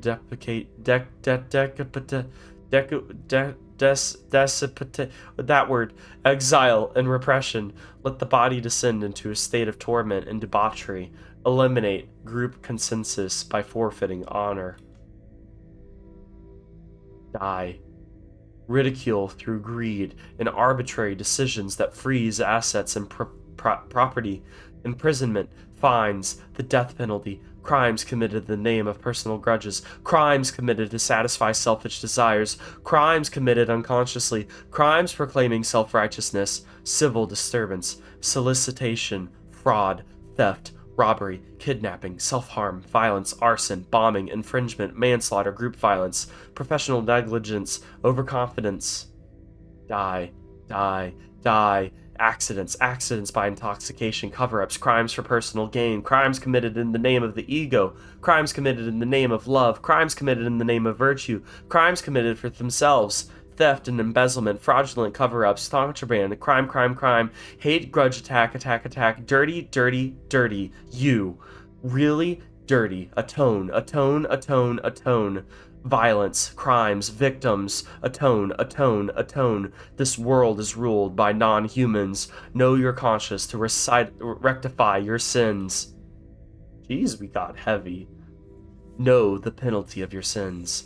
Herein lies the goodness of man, so plentiful that he is unaware of the totality of what he is exposed to. Know the violence used to cover up the crime. Know the authority that hides the crime. The malignancy of man is here, so rare and so hard to find that it stands out in sharp relief. 100 benign, 1 malignant to balance it out. The malignant shines strong and reigns as a mighty vicious evil to compete with the benign masses, the 5 starting penalties. Die. For you.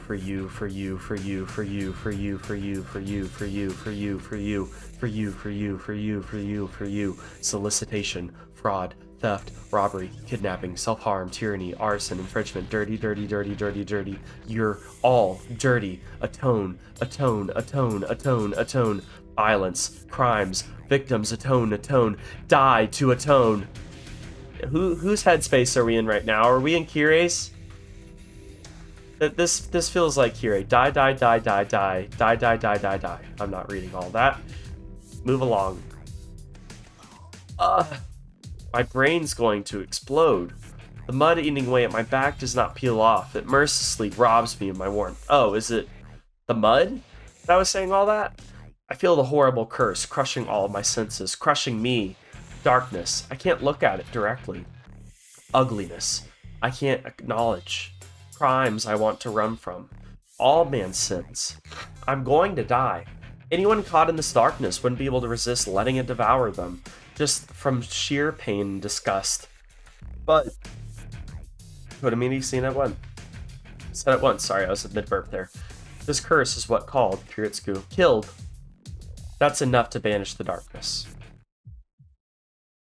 Junji Ito looking faces / berserk Mura Kintara Mura faces. Heat returns to my body. Blood rushes through me, wounded as I am, and helps me get back to my feet. Why not? I mean, Kiritsugu Amiya shouldered all of this for years. Did he die?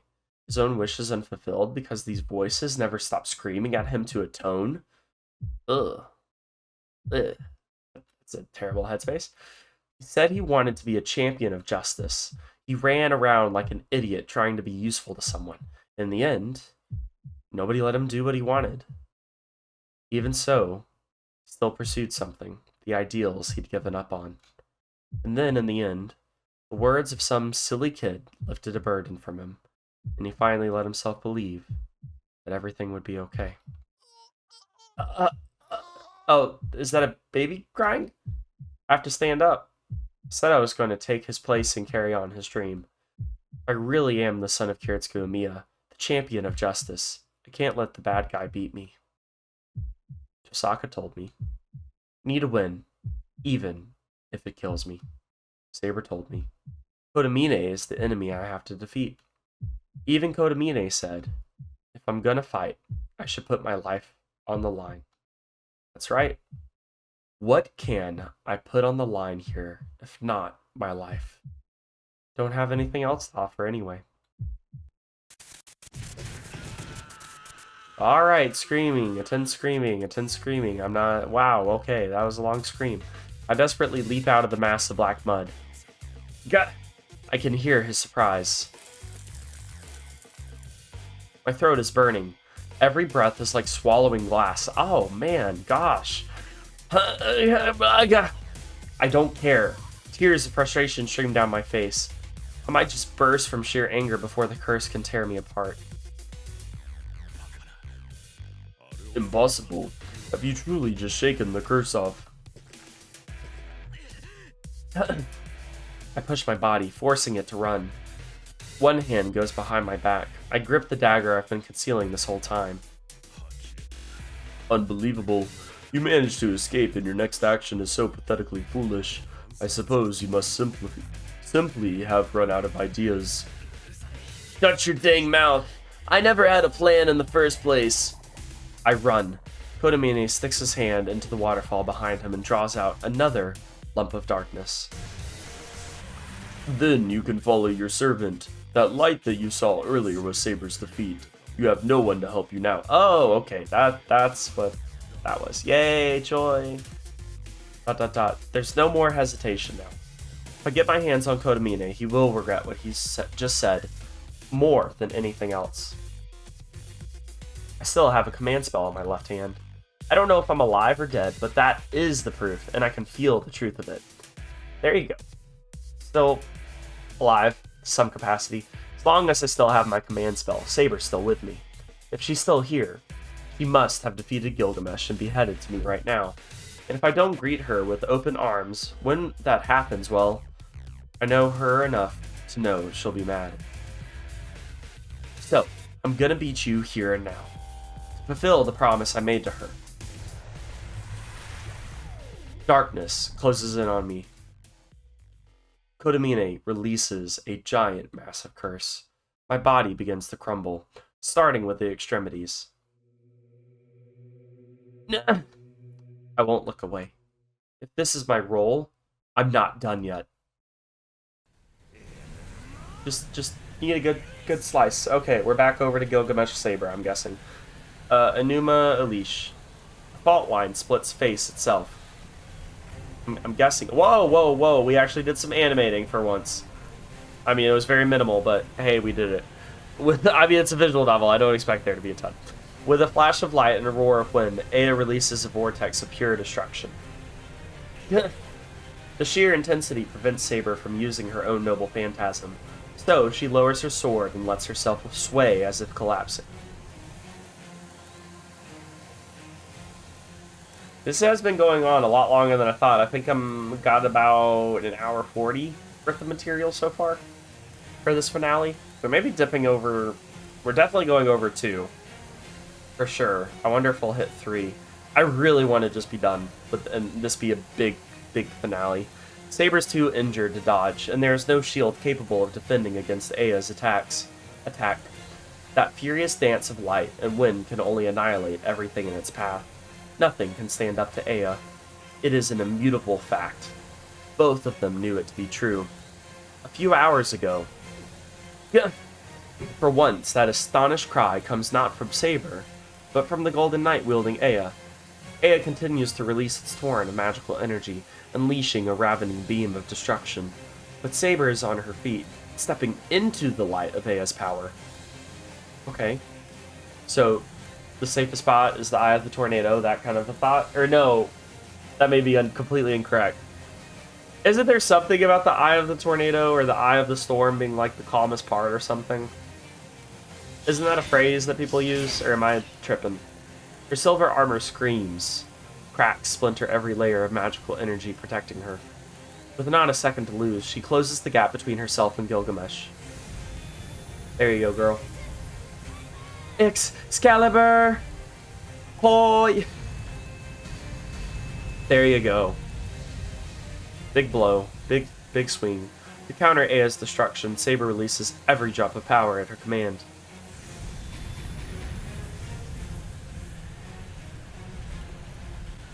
Searching heat scorches the earth in all directions in a brilliant flash of light. 2 titanically powerful swords clash, their power so vast it creates a visible border as the 2 struggle against each other. But, is it all for nothing? Excalibur cannot beat Aya. Even if Saber risks her life and attacks without concern for the consequences, she can only push back just the smallest bit. The scales tilt in favor of Aya, and Excalibur's light weakens, pushing Saber back. I see, so you have lost your mind, Saber. Totally.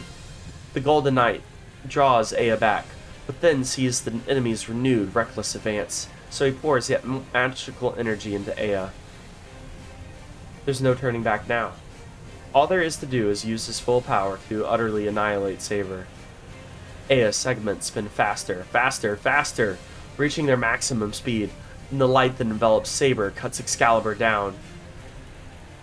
But in the instant before that happened, how did she pick up? Didn't Aya like run through her and she dropped Excalibur or something? I feel like we're missing a step. But in the instant before that happens, Saber charges. A tiny opening created by Excalibur's power allows her to take a single step closer. In the instant she reaches that space, her noble phantasm appears. Which one? Darkness buffets Shirou as if he were caught in a wind tunnel. There is no avoiding or deflecting darkness that costs space itself. Those swallowed by the darkness can only be consumed by it. Molded by it. Yes, I was. I'm burned. Sorry. Not really. I don't know why. I need to get out of the habit of doing this. I'd make a joke, and then I immediately say sorry. I don't have a reason to apologize. It's my channel. It's my video. Say the things. You're fine. He's corroding from the fingertips inward. His legs kick at the air as if swimming. His outstretched arms are swallowed up in the black mud. His vision fails him. It's like being erased. Shirou feels himself shrinking, but he refuses to die. He tries not to look away, pours every ounce of strength he has into resisting. He fights the darkness covering him, the pain trying to melt his body, and the curse trying to dissolve his mind. It's all in vain. No human could resist this corruption, and yet he continues to move. His arm is still raised, held out, trying to grab something. But his heart is already broken. His thoughts are smothered in darkness.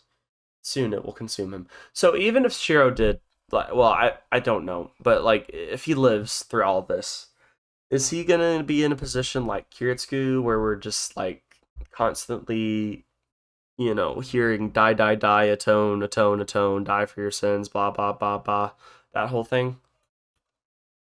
But in that moment, you are my Why did he remember that voice?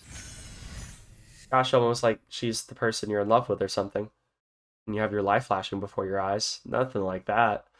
A light in the darkness. The moment he realized it's that light, everything runs in reverse. The switch flips.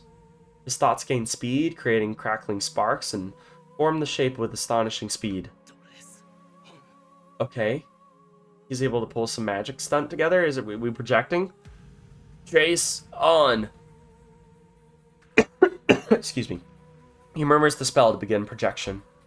In that instant, it's complete, skipping every step of the manufacturing process. Oh, shoot. He didn't need to reproduce it from scratch. Then what did he have to do? The shape had already been engraved into his very soul. It had been a part of Shiro Miya for so long he'd perfectly memorized it. Oh, that's cool. Okay. We let that by. That's cool. You are my sheath. Is he just gonna... Oh, if he has the sheath, he can heal himself. Right? Right?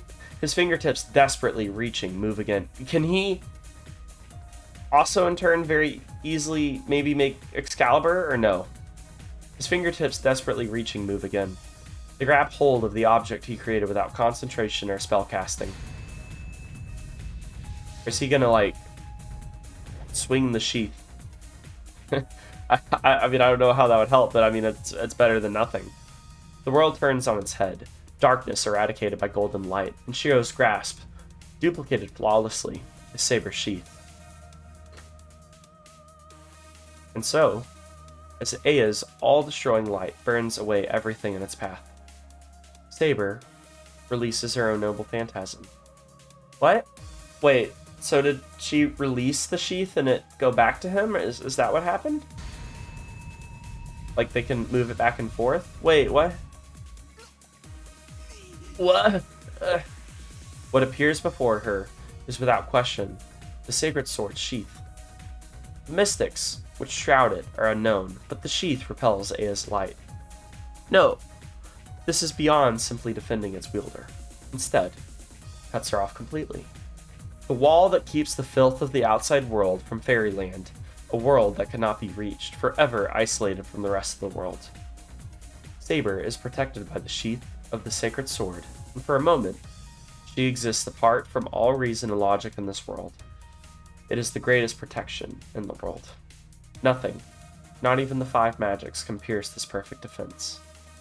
So are they, like, sharing it somehow and that's making it stronger? Or is Shiro actually, like, just made, or has, like, his own copy now? Because these two scenes are kind of bleeding from one to the other, and even that image looks like the same sheath image, like the same angle is tilted and everything. Just, you know, panned over to be Saber's hand instead of Shiro's. And so the sheath is named Avalon. Avalon. It is the place King Arthur is said to have gone after dying. The utopia the king dreamed of, but could not yet reach. So her utopia is Shiro. Oh, that's sweet. If you think about it like that. He is her utopia. That's cool.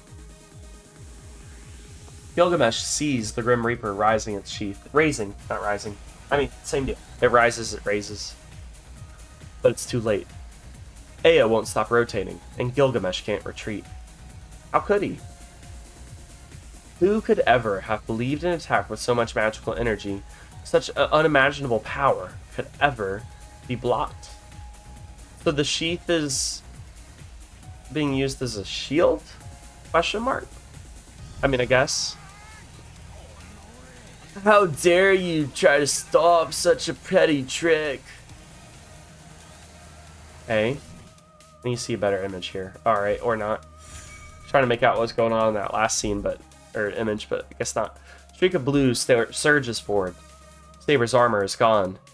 She shed her armor so she can use its magical energy in her sword. Risky and bold move, but perhaps worth it. Big light. X. Saber! Whoa, what a face. Looks feral in that. She got this, right? This is final blow. We're KO, right? Yeah! Way to go. Caliber! Proud of her. That's our girl. Okay, right. Oh wait, no, it's a different angle. This was the sheath was leaning a different angle, so my theory about it being the same image is destroyed. The moment he takes the sheath, the darkness is dispelled. The darkness surrounding Shiro Miya, the darkness that contaminated his body, fades all at once. Impossible. But this should come as no surprise. The sacred sword's sheath protects its owner. That filthy mud could not possibly destroy the embodiment of the utopia the girl sought. He runs. In the instant the darkness is dispelled, he moves with all the speed of a comet. He as in Kirei or he as in Shiro? Projection. Oh, wait, it's wrong voice. Wrong voice. Projection. Who the heck are you?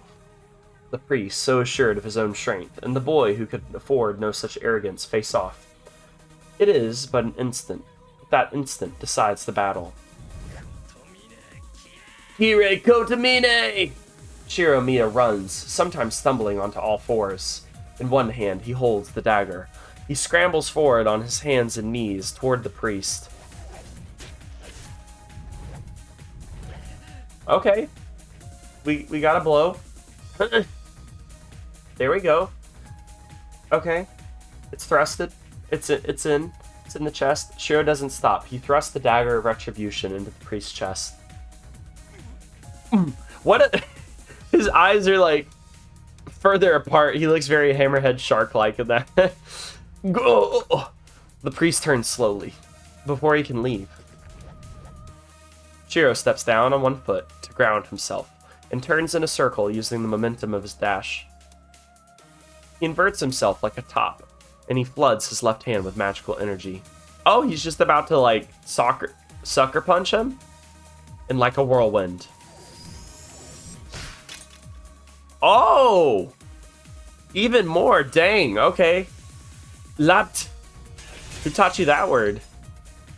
His magical energy pours into the Azoth blade, along with the word, to trigger its release. Oh, right.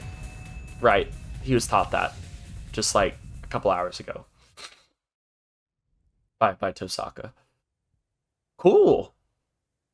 So they're defeated, right? So like how? Okay, we're gonna have to see how Illya and all that gets reconciled here. Saber swings her gold sword. She must not have had the energy to push herself back up. Saber keeps her sword down, head down. Gilgamesh stares, wide-eyed at the knight, as she cuts him in half. In the silence after, the wind whispers through the compound. There remains not a trace of the light that had flooded the area seconds ago. The two knights do not exchange words. They simply stand, facing each other, as the battle ends. Gilgamesh sighs. He lifts a hand and traces a finger along her cheek, as if to check the knight. Such an impudent woman. He opposed me to the very end. His golden armor begins to fade. The bloody King of Heroes starts to disappear. But I shall forgive you. Some things are beautifully precise. Are beautiful precisely because they are unattainable. Still weird, dude, but give up that dream, if you would, just for a second. His finger slips away from her. The arm he'd raised to touch her falls weakly. I suppose it was inevitable, then, that I would lose to you. Clicks his tongue in displeasure. And then, at the end, farewell, King of Knights. It was certainly entertaining. He smiles ironically and vanishes. Couldn't whip out a visual for that one. Couldn't draw it, huh? Huh? Like a very important scene. Couldn't be bothered. I mean, they did just draw a bunch of stuff for the action stuff, but come on. Use your budget. Pale blue sparks flicker along the priest's form. They spread in all directions from where the dagger protrudes from his chest. No flesh falls away, and there's no sign of bleeding. Even so, the battle comes to an end. He's not even looking at me. I thought Saber or Shirou would die. I didn't think they would both win. I thought it would be a one or the other because of the way that they were kind of talking about it leading up to these fights. He's not even looking at me. Instead, he stares down at the dagger in his chest in confusion. The wind is blowing. A gust of wind blows from the hollow overhead, muffling the sound around him. In the silence that follows, why? No, different voice, wrong voice. Why do you have that sword? Kodamine's voice is low, mumbling. It's not mine. Tosaka lent it to me. I'm not sure how long he was thinking. Takes a deep breath and finally moves. Having been motionless from the moment, I charged him and impaled him with the blade. I see. I once gave it to some girl as a gift. Maybe 10 years ago. So he gave it to Red. Yes. No wonder I've gotten so weak. Kodamine collapses. I watched it all unfold. Even on the brink of death, he spoke of himself as if he were talking about someone else. Finally, priest sinks into that which he summoned, the very thing he wished for. Death? Or what do you mean? And that is the end of Kirei Kodamine. The true end of a long battle. Okay, I was about to say, was that it? We're no epilogue? With the enemy defeated, only one task remains. The dark hollow in the sky. The mud has stopped pouring from it, but that eerie void continues to quicken. What about Illya? She's still in the middle of all that? It's the Holy Grail. The omnipotent grail said to be given to the winner of this war. Which is now you! Congratulations! Woo! Doesn't it feel so good? The wind howls. With Kodamine gone, the power binding Illya vanishes. Oh, cool. Okay. Illya's been released from the hollow. Now, she sleeps beside me. Then, what's being used as the vessel? Or is there just not a vessel at this point? She doesn't seem to be in danger of dying. She'll probably wake up after we go home and have Tosaka look her over. Oh.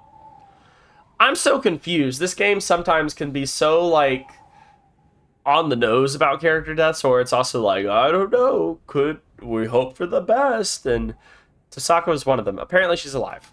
I mean, great, good. The war has ended. No one else will get hurt. We won't have to lose anyone else now. No more masters, and the servants will disappear now that their roles are over. Oh. Servants will disappear, huh? I knew this was going to happen. I climbed those long stairs with her earlier. We've already said our goodbyes. All that's left is to bring the curtain down on this whole war. Do you have to use, like, the Grail? Or can it just, like, sit there and look pretty? Or are you gonna destroy it somehow? Look up at the hollow and wait. My heart is empty as that void. And then she appears. She walks straight towards me, looking no different than when we just first met.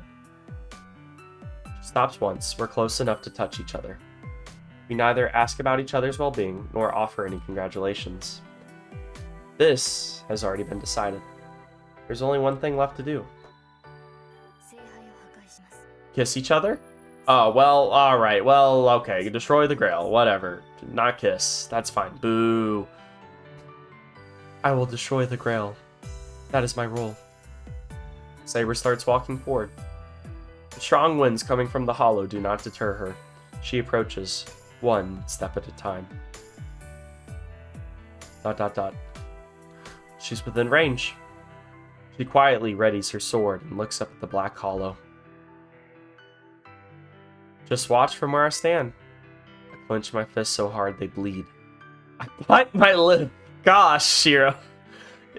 Are you gonna dodge too? And I try to hold back the feelings fighting for expression. I try to burn the image of her into my mind. And then, Master, your orders, please. Without your orders, I cannot destroy that thing. Her back's still to me. She tells me to use my final command spell. Use it to make her kiss you. Do it. I dare you. When the Holy Grail is destroyed, Saber will disappear. No. Since Saber will destroy the Holy Grail with her own hands, she won't have to become a servant. She only became a servant because she sought the Holy Grail. Oh, so this is it for her. Like, no more Saber. Or Arthur as Saber. Destroying the Holy Grail should also void her contract, since she will have chosen to do it. The moment she destroys the Holy Grail, her life will end. But she will remain king forever. What a legacy. Shiro, I would like to hear it from your own lips. I hear Saber. Every time I hear her voice, I want to scream. I want to tell her not to go. I want to scream my real, honest desire. I want her to stay. I think that's why she's telling you to, like, tell her. Is, like, she wants to just stay too. And yet, I can't ever say that. I love Saber. I want to be want her to be happy more than anything else. And I want to be with her forever. But if I really love her, that's not what I should be doing. I love Saber for fighting her hardest, even when she was wounded. She gave up everything, and while she was still torn apart, she still held to her conviction, even to the very end.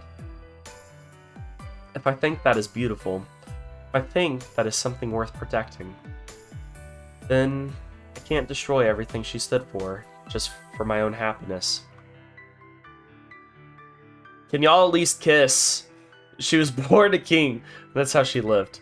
Nothing can change that. From the moment she drew the sword and made her vow, she was king.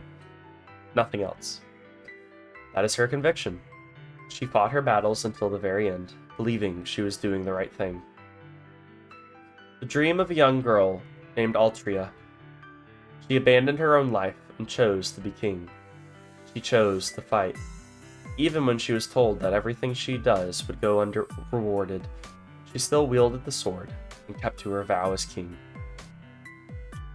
That lasted for many years. Can't do anything to tarnish the pride she held to until her final moments.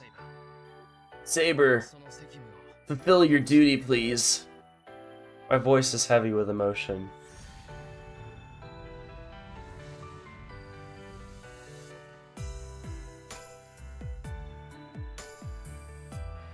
Light flares around us. A brilliant ray cuts the hollow in front of us in half, leaving no trace of it. I love the, like, abstract blur type stuff that's going on in this. It really shows movement well.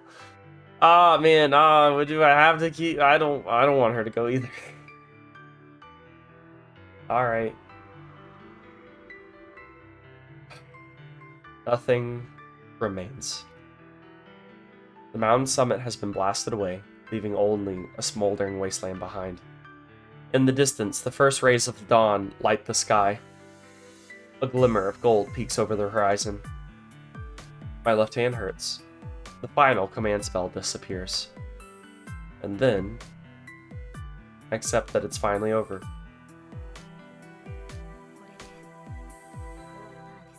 So, it has come to an end. Oh, she's not gone? Oh, well, not yet. Yeah, this is the end. There's nothing left. Unless multiple routes await us. I see. Then our contract has also ended. I was your sword. I defeated your enemies and protected you. I am glad I could keep that pledge. Yeah, you did well, Saber. I don't know what else to say. Kiss her! Kiss her, please! Saber is far away. I don't try to run to... Please! I don't try to run to her. Ah, the sun rises. The wind starts to pick up. A golden glimmer shines, seeming to last forever. In it. There's one thing I must tell you. I can hear the determination in her voice. Yeah?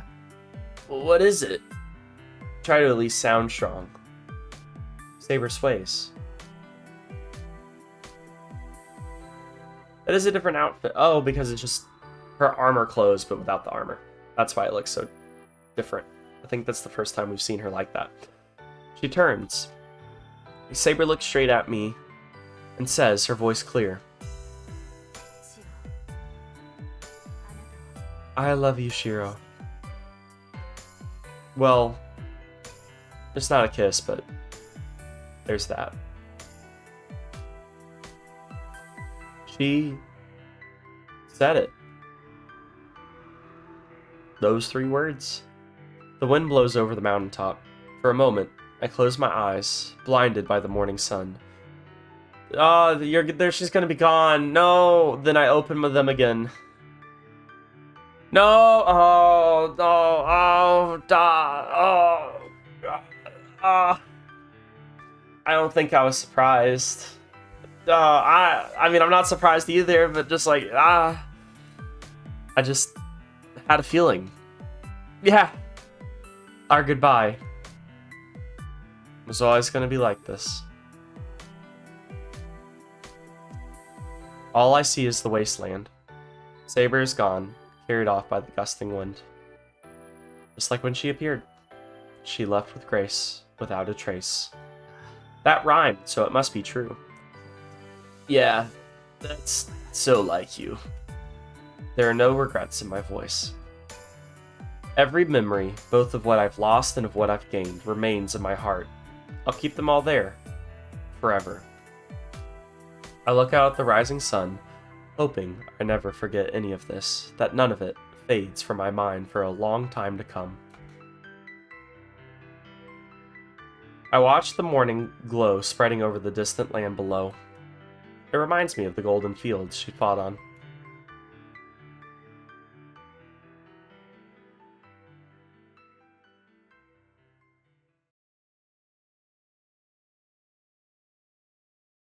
Is that it?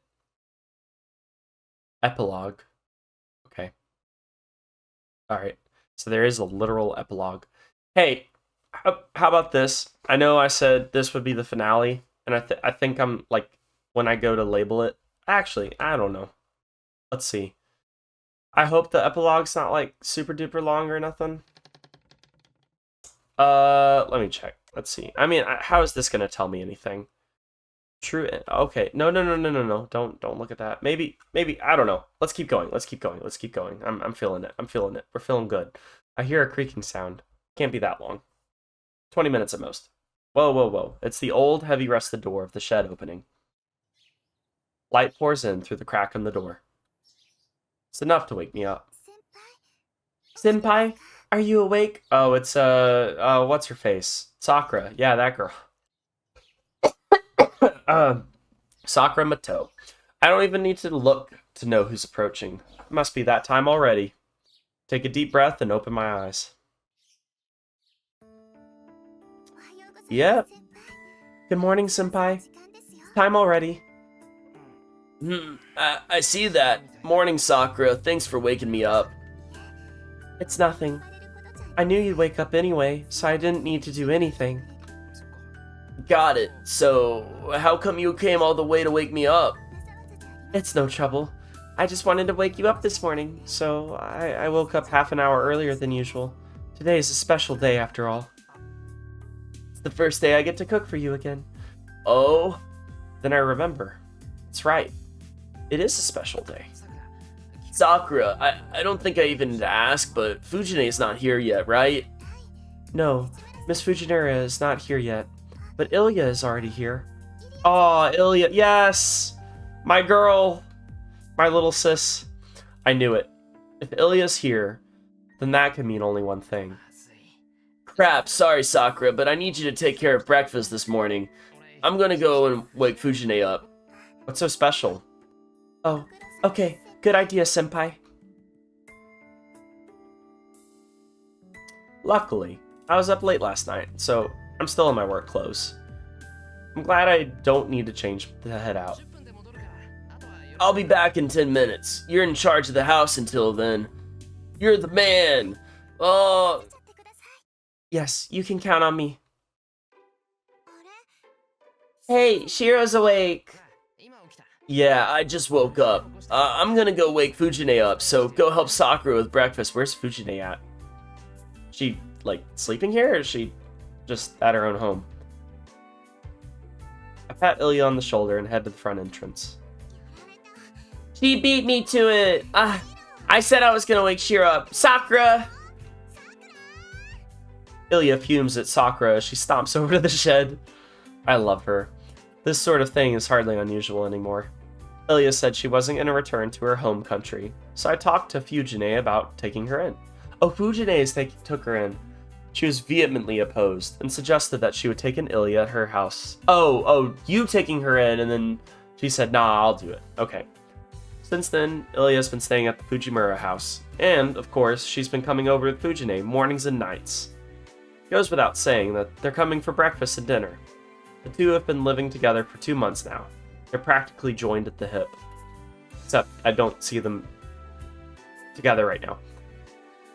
When I pass near the shed wall, I hear Sakura and Illya talking. Illya's pretty blunt, so I thought she wouldn't get along with Sakura, but that doesn't seem to be the case. I don't know. Like, she's blunt, but like in a cute way. Like, look at you, you little rascal. They're like an odd couple. Excuse me. Illya's energetic while Sakura is more laid back. Seems they get along, in spite of their differences. In fact, Sakura has regained her usual cheer, thanks to Illya. Ever since Sakura's older brother Shinji disappeared, and was listed as missing, she stopped smiling. Well, didn't have the heart to break it to her, did ya? Hey, by the way, I'm sort of responsible. Well, I didn't kill him. I know who killed him, but she must have sensed that he had something to do with the mass coma incident at school. Fretting over Shinji, Sakura shut herself away. It was Illya who forced her to get over it, and Sakura is her normal, cheerful self whenever she's with Illya. That's great. Yep, Sakura's smiling again. I'm truly happy about that.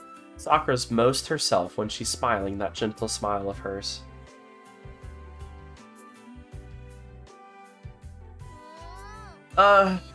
Illya's so mean. I even offered her a little... Oh, this makes sense why Illya and Taiga would be like a part of Taiga's dojo. Because their now relationship with each other. Illya's so mean. I even offered her a little extra pocket money to wake me up, no matter what. Fujine is in tears as she shovels breakfast into her mouth. I had no choice. If I waited for you to wake up, I would be late, and I worked enough to earn my pay. If you want me to work harder, then you should just raise my allowance rather than giving me a little extra sometimes. Huh. I know you get money from grandfather too. Why is the child such a miser? She grew up in a rich royal family from Russia. What are you talking about? Or Germany, one of the two. Nobody will like you if you're so stingy at such a young age. That's okay, as long as the person I like doesn't, think like that. I don't care what anyone else thinks. Oh, by the way, Taiga, I want the money you borrowed the other day back. It was payday 5 days ago, right? How do you know about that? Raiga? Who's Raiga? Raiga told me. I can give you the details of the conversation if you like. Illya grins wryly. Unlike her more friendly relationship with Sakura, Illya and Taiga are practically cats and dogs. I thought you said they were joined at the hip. These two don't add up. Illya gets really mean with Fujine. Even her smile reminds me of a certain someone's smirk. Tosaka. You've got until noon tomorrow. Or, till tomorrow, not noon. I don't know where I got noon from. If you can't pay me back, I'll take it out of your allowance, Taiga. Allowance? What allowance? What? I can't believe grandfather told you about that. Yep, I'm with him all day. Raiga even said, I'm cuter than you, Taiga. Oh, Raiga is, grandfather. Okay.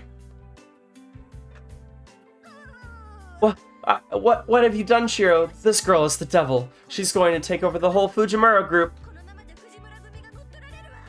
More importantly, why does a grown woman still get an allowance from her grandfather? That's a great question, Shiro. See you later, Shiro. You're coming home early today, right? Then I'll wait here so you come back home quickly. Yep, I'll try. Take care of the house, Illya. You might as well just live in this house for all I care, dummy. Fujine sulks as she hides behind my back. Yeah, buck up, Taiga. Don't give Shiro such a hard time. Illya shrugs off Taiga's comment. Looks like Fujine isn't really in a position to push against Illya. It's so weird. The small child could be so demanding to a teacher. Well, you have a moped? Is that what's happening here? Well, I'm going ahead. Don't dawdle and wind up late for school, Shiro. She has a moped, or a motorcycle of some kind. Fujine lets out an engine roar and disappears like a speeding bullet. Mopeds are not that fast. She got her driver's license last month. Since then, she's been late for school a lot less often. But now she has a new nickname, Rocket Tiger. I almost said Rocket Riger. Rocket Tiger. Rocket Diver. She's the only one who doesn't know about it. Ooh. Stretch and take a deep breath. Sakura already left for school. I really don't want to go through a whole school day with this epilogue. I hope we tie this up nice and neatly, hopefully soon, but it's fine. If not, that's cool. She ate a pretty big bowl of rice this morning, so she must be pretty driven today. Today's a big day for the Kyudo Club. Now that she's the vice captain, Sakura must be really determined and enthusiastic today. Oh, Sakura! Vice captain, nice.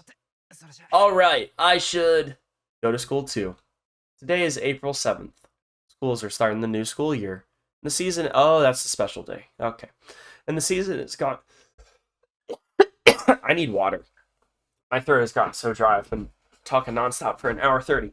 Schools are starting the new school year, and the season has gone from the cold of winter to spring.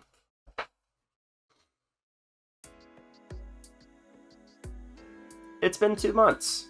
I feel like a lot has changed since she left. The changes all seem minor. Winter is over and it's finally spring. That's the only thing that's changed. Might have grown and matured, but I'm not a different person or anything. So, not that much has changed. Shiro Miya is still clumsily stumbling along in Kiritsuku's footsteps.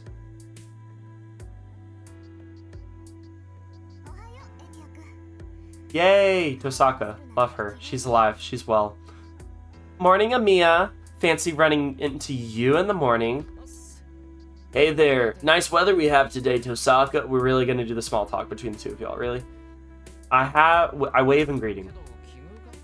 But is this really a coincidence? We run into each other almost every day.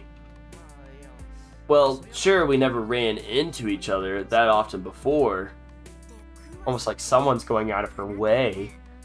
Run into each other?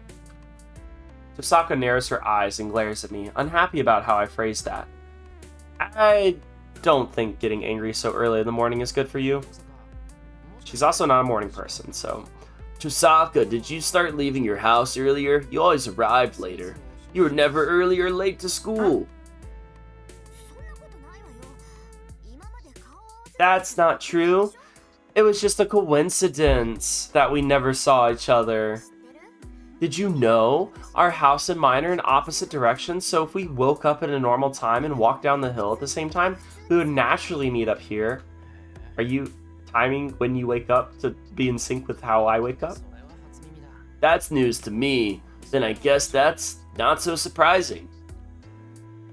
Wait a minute. That's only possible if our daily schedules are the same. That's what I said. For Tosaka to reach this intersection at this hour, she'd have to wake up at 6 in the morning. But that's... Tosaka, you must be exhausted. Just come out right out and say it. What are you talking about? I'm not tired, and I'm not pushing myself either. Why would you say that? Well, because you're not a morning person. And, like, you're really mad right now. If you go to school while you're half asleep, or your goody two-shoes front might collapse. You'd be a goner if you fell asleep in class. If someone woke you up, you'd go berserk and they'd see your true terrifying face. Like, who dares disturb my slumber kind of terrifying? I would never do something like that. I would never make a mistake like that. Just because I woke up 30 minutes earlier. Oh, so you did wake up earlier than usual. You are trying to see a certain someone, Grr. Rar. Oh, come on. It doesn't matter what time I get up. If you have time for trivial questions like that, then get to school.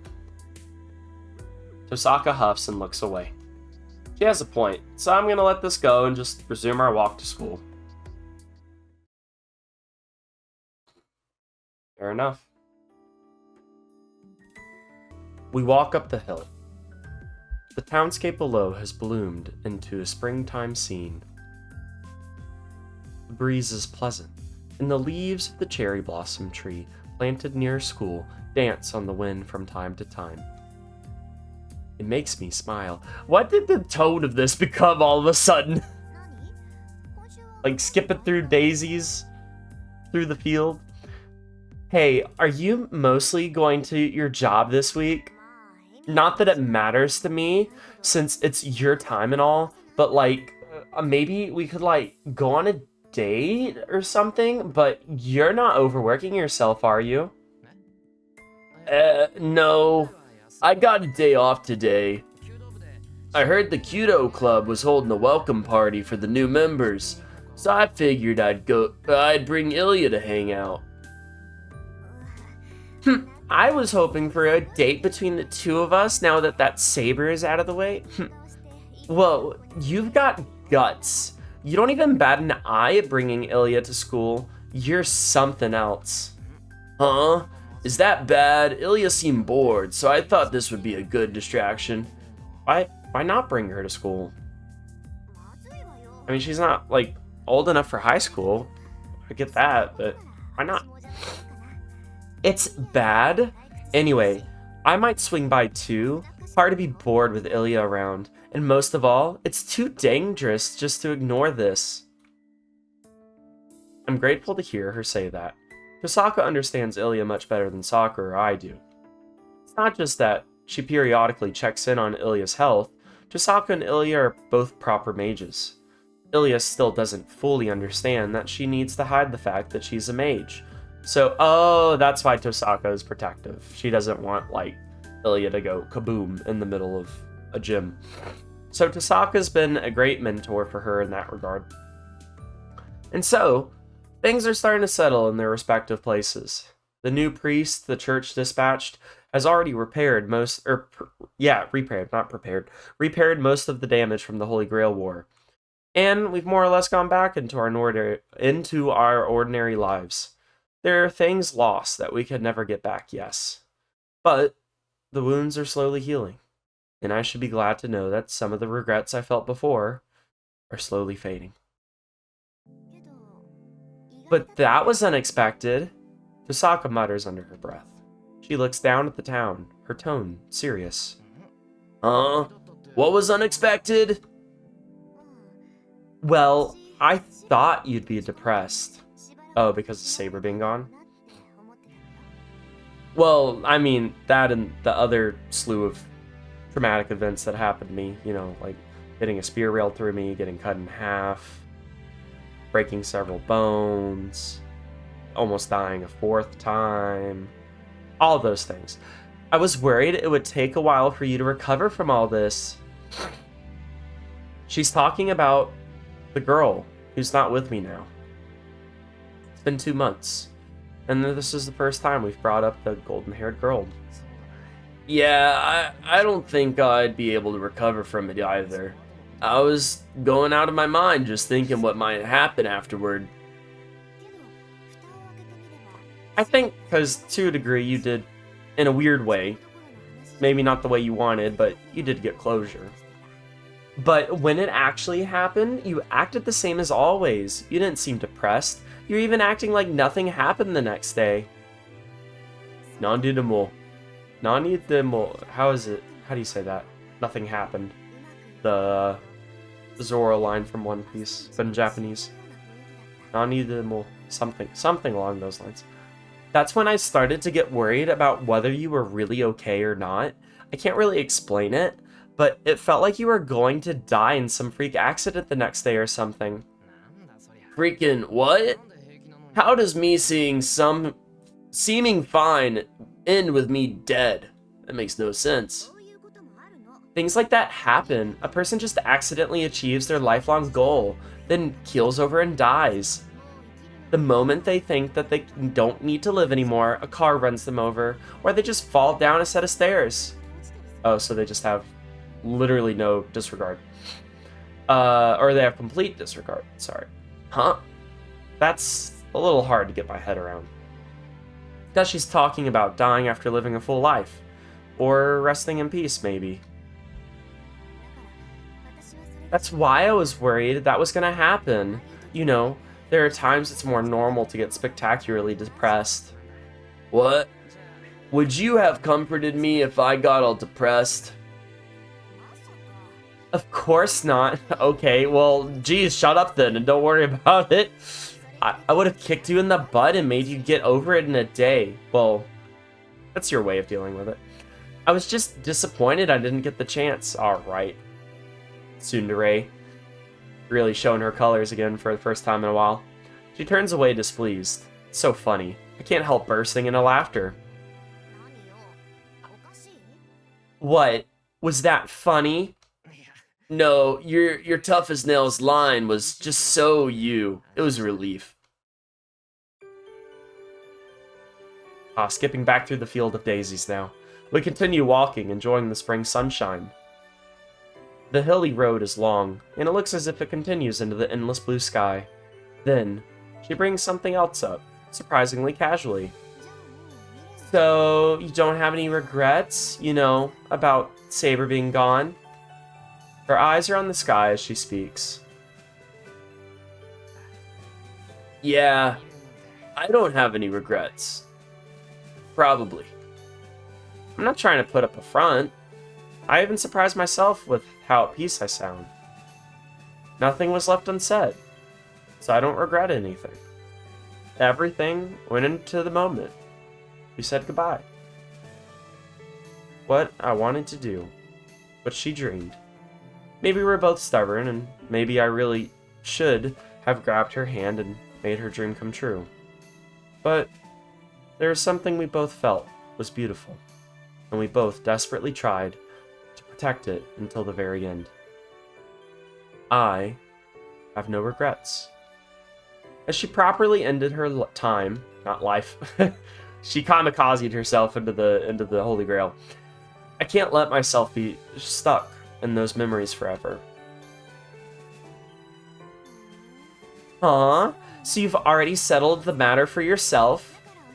So that's why you're not depressed, and you're just going to drown in your memories. Yeah, but I still dream about her.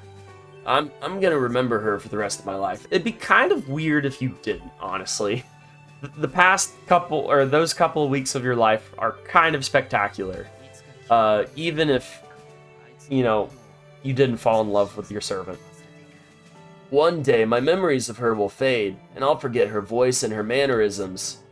But still, I'll never forget what happened, or that I loved her. Tosaka doesn't say a thing.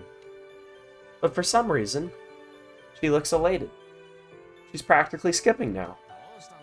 What's going on, Tosaka? What's the rush? Did something happen? Probably just happy for you. Nothing. I just want to get to school quickly. So come on, hurry, Shiro, skip with me.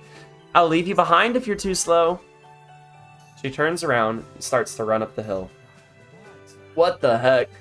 Why would she push herself when she's not a morning person? I grumble because she wants to be with you. Oh, that's another possibility. Like, she's glad Shiro has the closure and moves on and doesn't have this, like, baggage. Because if she wants a relationship with him now, or is interested, she wouldn't really want him to still be just like, oh, I'm so hung up on this girl. I grumble, then sling my bag on my soldier and run to catch up. It's only 7:30 in the morning. It's too early for students who aren't involved in any club activities, but I guess there's nothing wrong with getting to school early. I run up the hilly road that seems to stretch into the sky, and I reach the school earlier than usual. Today is the first day of the school year. If I want to celebrate, I need to shake off old memories. Remnants of my memory will never go away, but I still need to go on. Even if the emptiness in my heart makes me cry. The blue sky is off in the distance. That's usually where it is. Sorry. I keep on doing the thing. The thing I mentioned earlier of like saying sorry after making a joke. It feels so close. But even if I reached out, I'd never grasp it. I've looked to the stars before. They are unreachable stars and unfulfilled wishes. Nothing of ours remains behind. So, someday, my memories of her, even the image of her face, will disappear. And yet, even if I can't ever reach her, something will remain in our hearts. That's a very, the movie Your Name, very similar in some aspects.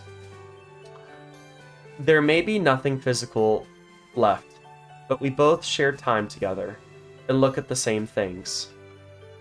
If I can remember that, I can believe that we're still together, even across such a great distance. Some things are bound to disappear, but others never will. So, I'm going to keep running.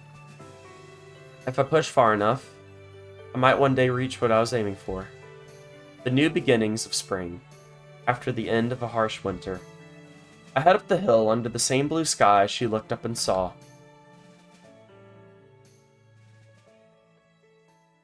Is that it? The battle is over. This is her final battlefield. The battle that split her country in half and ended with the king's victory. Oh, we're now her perspective, briefly. The knight runs to her. The battle is over. The blood-red sunset has faded, and now the darkness of night covers the battlefield. The hill is littered with corpses and curses. All that resentment tries to drag the survivors down with it. Through it all, the knight runs, breathless. He grips his horse's reins as the wounded white steed does its best to keep up. The knight and the white horse are the only survivors. Draped over the horse's back is the wounded king. Your Majesty! King Arthur, this way! The knight must be wounded himself, but he runs with all his might. The king he serves is on the verge of death. Even after defeating the rival king, in single combat, his king sustained a fatal wound. I wonder who the, or maybe it has no significance, who the knight is, what his name is. The knight knows there is no hope here. His king will die soon. Please, stay with me. If we manage to reach the forest, you shall. He calls desperately to his king.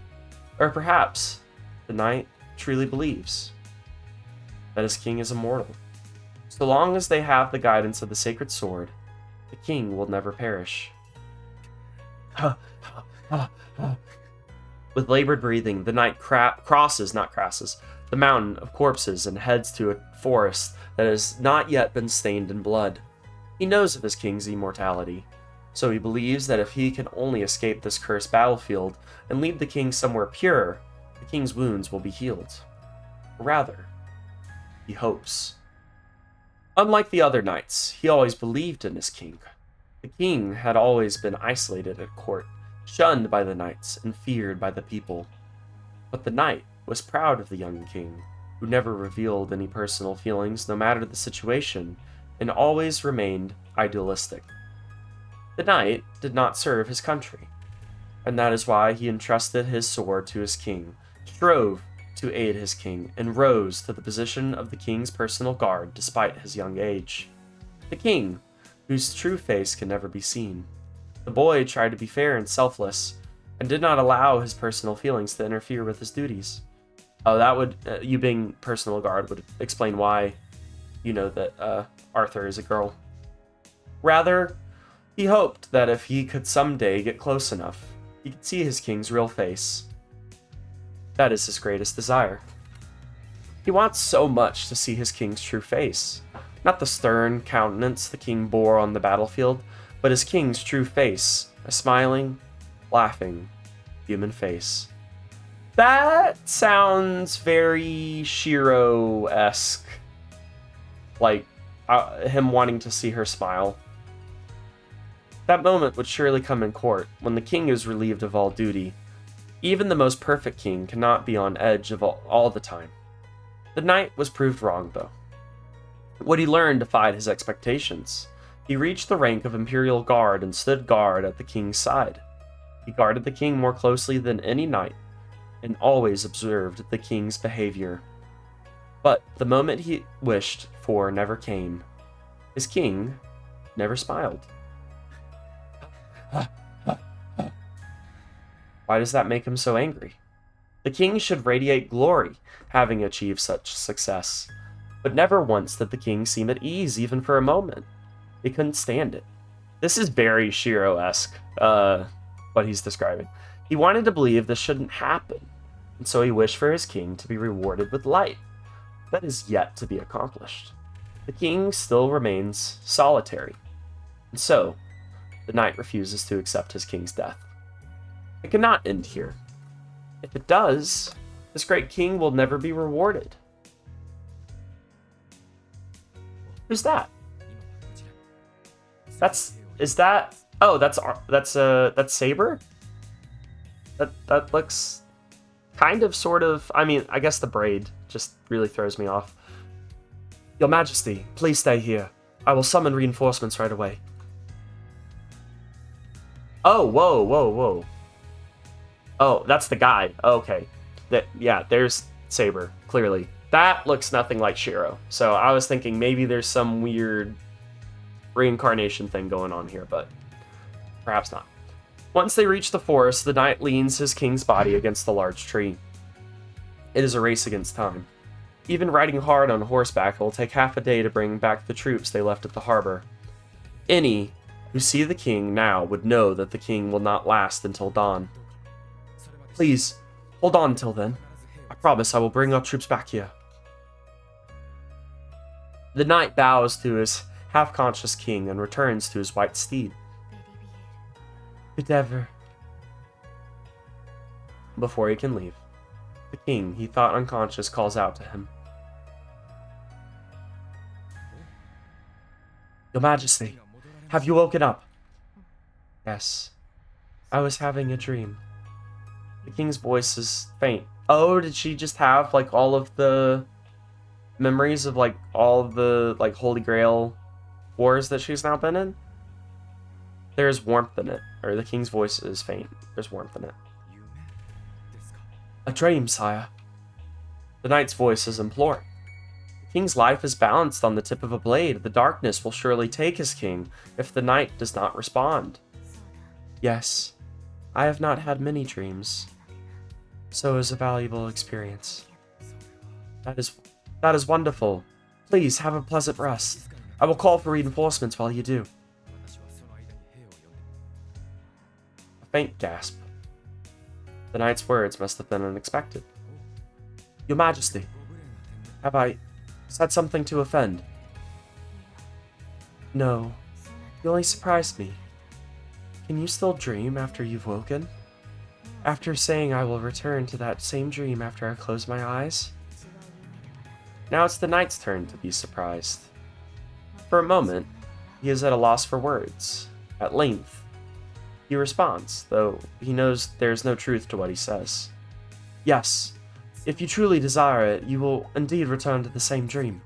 I have experienced it myself. It's not possible. The dream is a fleeting thing. not something to return to. Yeah.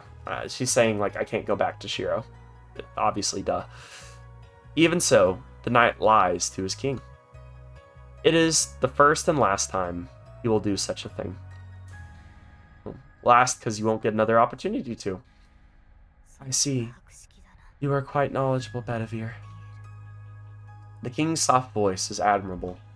The knight's head remains tilted low, not looking up at the knight. The king breathes so softly that it can be barely audible. Bedivere, take my sword. The knight receives his king's final order. Listen. Pass through the forest and travel over that bloody hill. Beyond that, you will find a lake. Throw my sword into it. What? Your Majesty, that would mean... The knight knows what that means. The sword in the lake. To relinquish the sword that had protected the king and served as proof of kingship would mean the end of his king. Go. Once you have fulfilled my order, return here and tell me what you saw. The king does not take back orders. The knight takes the sacred sword and goes over the hill, his indecision weighing heavily on him.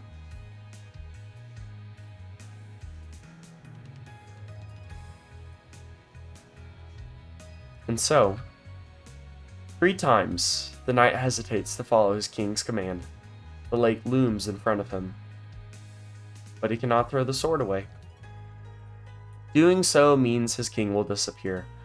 I really like how they've tied kind of this part of Arthurian legend back into this story. Very nice touch. The knight's unwillingness to part with his king stays his hand, and so he returns to his king. Once again, the king orders him to throw the sword into the lake. When the knight lies and claims he's thrown the sword into the lake as ordered, his king simply replies, "Do as I have commanded you." To defy the king's order is a great sin for a knight, but he has already done so twice. Each time he stands before the lake, he hesitates at the thought of losing his king. No more. When the knight realizes he cannot alter his king's decision, on his 3rd visit, he hurls the sword into the lake. The sacred sword returns to the lake.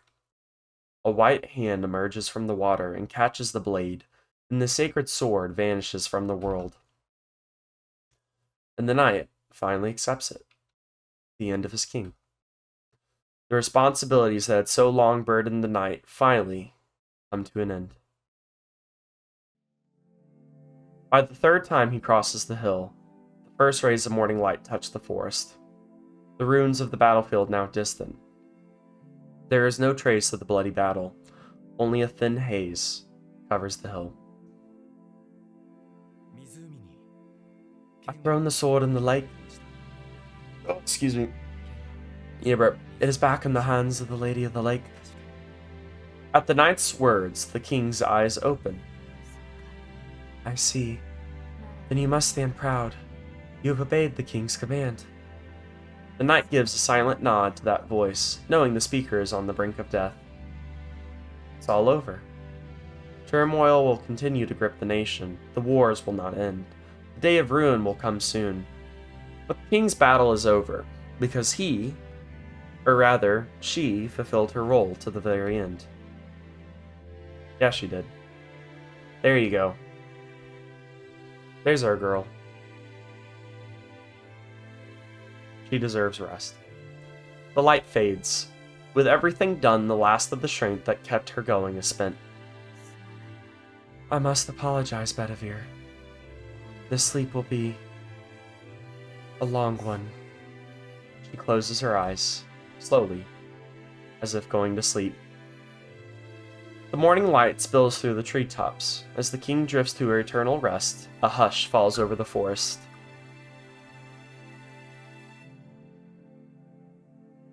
The knight continues his vigil over the fallen king. The king he wished for, the solitary king, attended by only a single knight. And he finally sees the look he hoped for on his king's face. A peaceful sleep. In her last moments, the king finally finds the peace that had so long eluded her. The knight is overjoyed. The knight thanks whoever gave his king such comfort and watches the king with a sense of pride.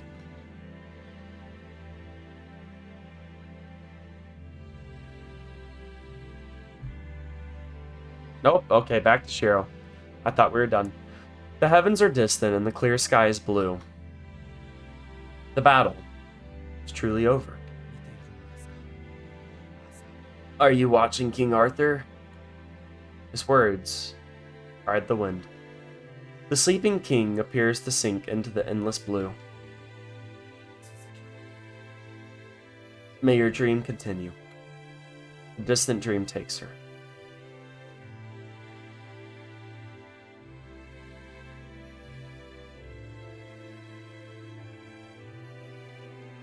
The battle is over. Let us put our swords down and rest in the momentary peace. After dozing in a warm dream, a new day will dawn.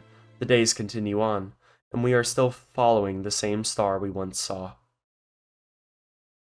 I didn't click space for that. I was reading that very fast because it was just spamming at me. Awesome. That was great. Well, that's the Fate route. Wow, that's crazy.